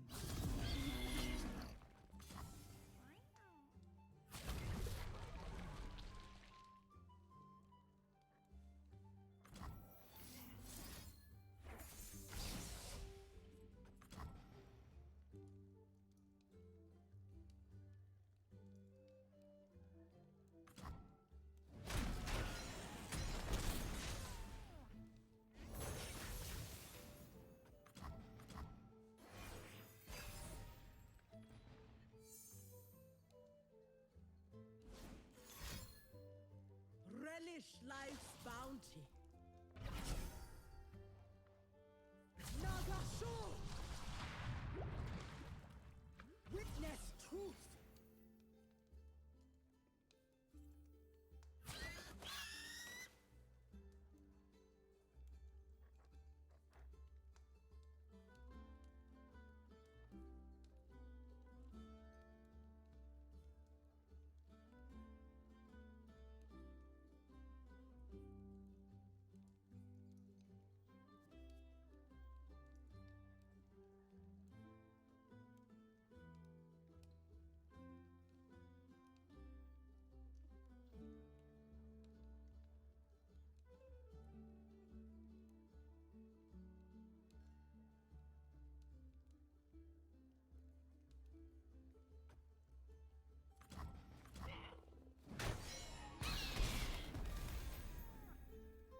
The power of the immortal sun. Glorious light rains down.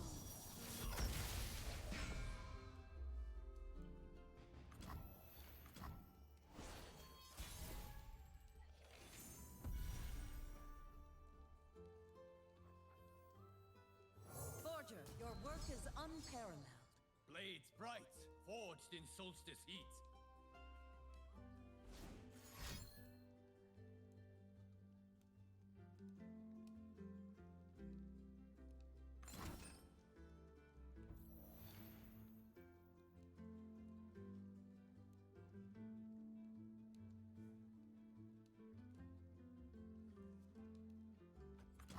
A life lesson. Stop.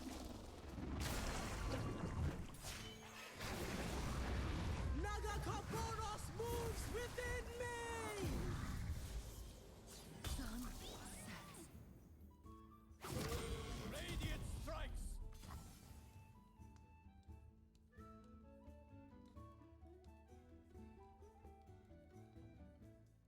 Ha ha ha ha!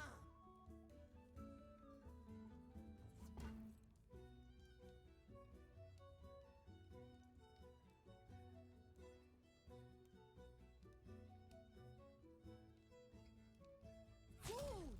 Fight!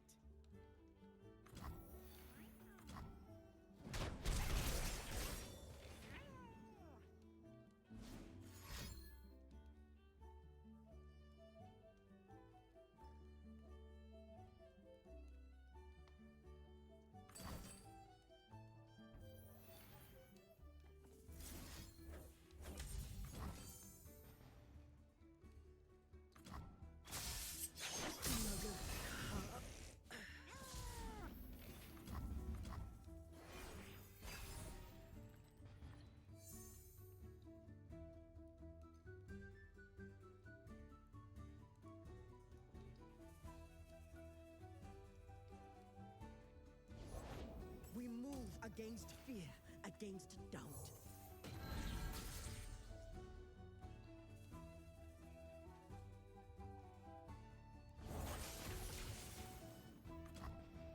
Meet me! Come! Test yourself! Meet me!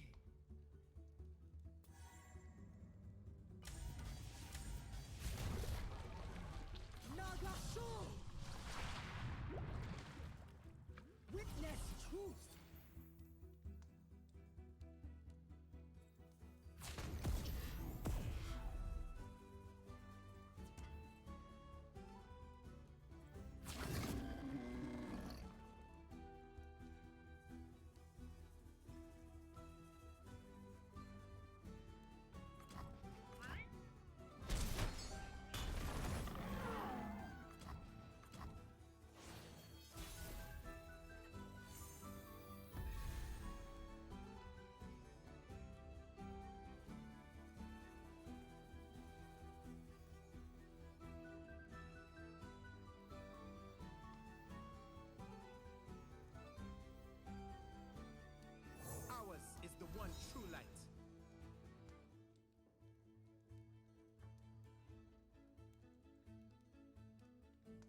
one true light.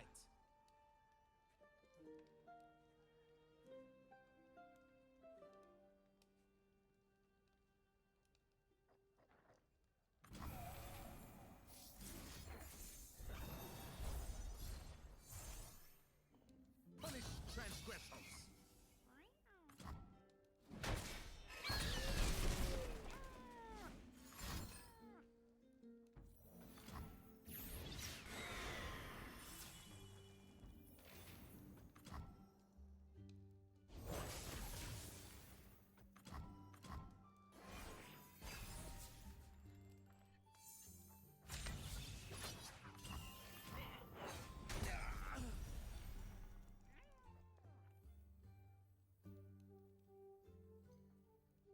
The dawn has arrived. Carry her light across the mountain. Glorious light rains down.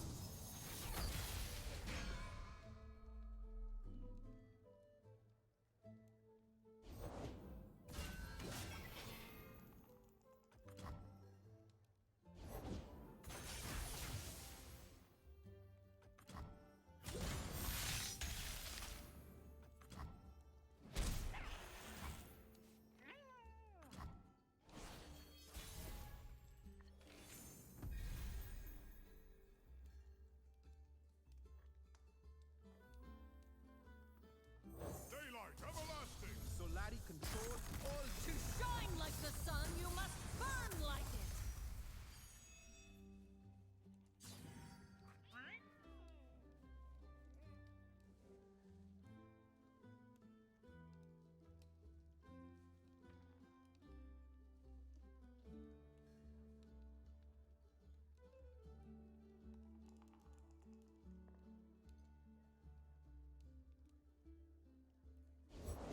All that lives, I will end. Answer to me.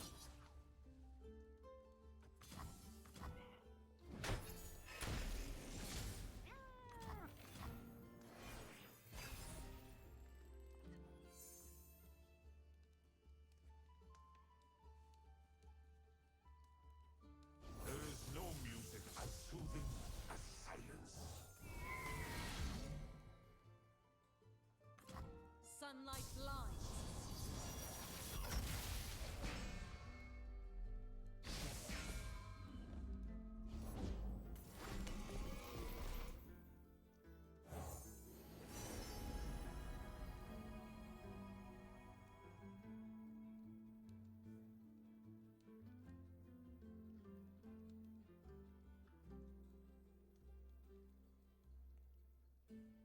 Bask in her radiant blessing.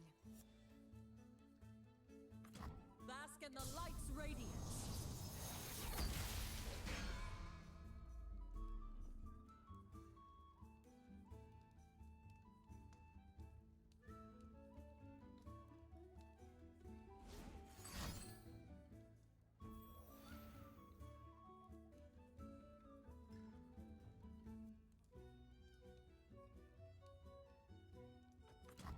Gaze into the light!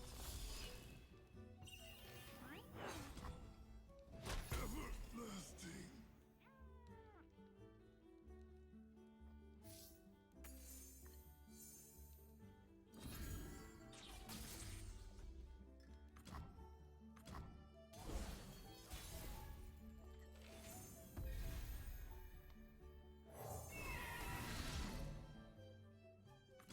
The sun's splendor revealed.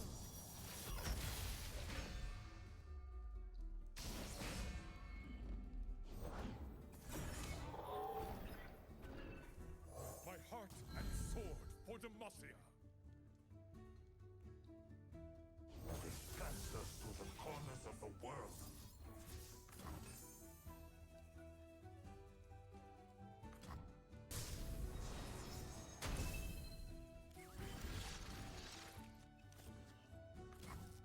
Behold the sun's holy light.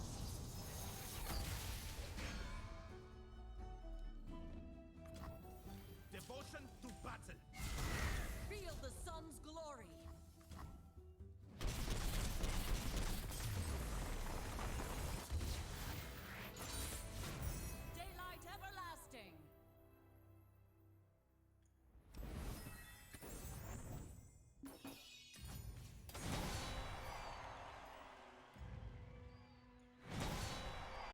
Ooh, so there we go. There we go. Delightful set of games. I was a little worried about that in the first Samira game. We did mess up a little bit. We ended up messing up one of the +2/+2s that turned out to be really important. We put down a +2/+1 and then flared afterwards because I kind of realized we were messing things up, and then we had to spend another +2/+2 later that turn. We wouldn't have had to had I played the flare first, but that was kind of one of those spots to where you kind of realize you fucked up and you can't.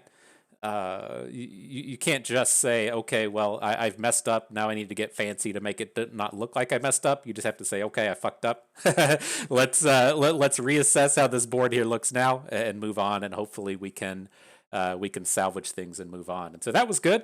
Game 2, I thought that we were going to take down the victory. It was an interesting spot there on that last turn where we just got annihilated by Nagakoboros. We most certainly could have played the champion strength before playing just the rando dude. My concern with that turn was if he has Cataclysm, we're just dead anyways, so I'm not going to play around it. But if he has a card like Single Combat, if we play the champion strength, or if we play the champion strength right away, then he single combats one of our units and we only have 2 dudes, then we run the risk of not being able to win the game, and we really need to be winning the game that turn, as to where if we add that additional unit and then he just says like plays a dude and then we play the champion strength and then he has single combat, we have much more opportunity to actually come in and win that game. And so that was a bit of a bummer. Nagakoboros wasn't really on my radar, but we were still able to that was the card I guess we should have been playing around and would have been a reason to, but I still kind of suspect that between all of like the strike cards in comparison to like the 1 or 2 copies of Nagakoboros, you just play the numbers game and don't play around Nagakoboros. But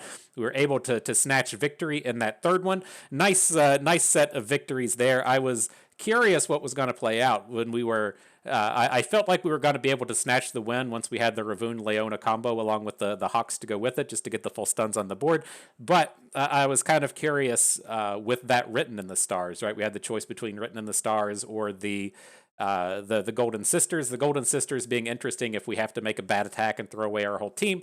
We have some recovery units that can help us go into an additional turn and maybe seal a victory with the elusive unit. But I was like, well, if we take the written in the stars, there's a chance that we either just hit Leona and have her flip spell, or we have Garen already, right? We had both of our champions, and so if we have Garen, then we can look to play Judgment 2 turns away if that's what it really comes down to. And we hit the Leona, and that was just a big blowout. And so that was nice. And so cool. Good stuff. We got the 9 wins. We went 9-2. We'll have to check back tomorrow and see if we get to play in the old event. I suspect we're not going to make it. I don't know, the numbers. I don't know how many people are out there. The Reddit mathematicians of the world were saying that all of the 9-0s will, of course, make it, but then you have to be 9-1, and then the 9-2s probably won't get there. And then I don't know what the tiebreaker is for being at 9-2, if it's whoever just got there first, if it's more Swiss-style tiebreakers where it's your opponent's match win percentage. If it's opponent's match win percentage, our chances are abysmal. If it's ladder rank, I think I'm currently like in 250 or 300 or so, so we might be able to snatch up some points there since it's kind of early in the season and there aren't a ton of Masters players. And so it'll be interesting to see. You'll have to check in tomorrow, see if we get to do battle. If not, we achieved the goal that we were looking for and had a pretty good time there. And so I don't have, too much left to say about the lineup. I think things went, pretty swimmingly outside of the things like that Seraphine game that really kind of tilted me. I feel like we had good times against all of the Samira decks. I feel like our Samira Fizz matchups worked out kind of as expected. It's not as great as we wanted it to be, but it did work out okay. And then playing against all the Leonas is something I feel pretty comfortable with. And so I think the lineup did okay. It's one of those bust lineups that I like. And hey, we got Udyr up in the mix, right? And so that always counts for something. And so that is going to do it for us today. I hope everyone enjoyed the video as we say this the second time around. I hope you maybe learned a thing or two along the way and you had a good time watching. So this is Bustin' Me. Thank you for being here.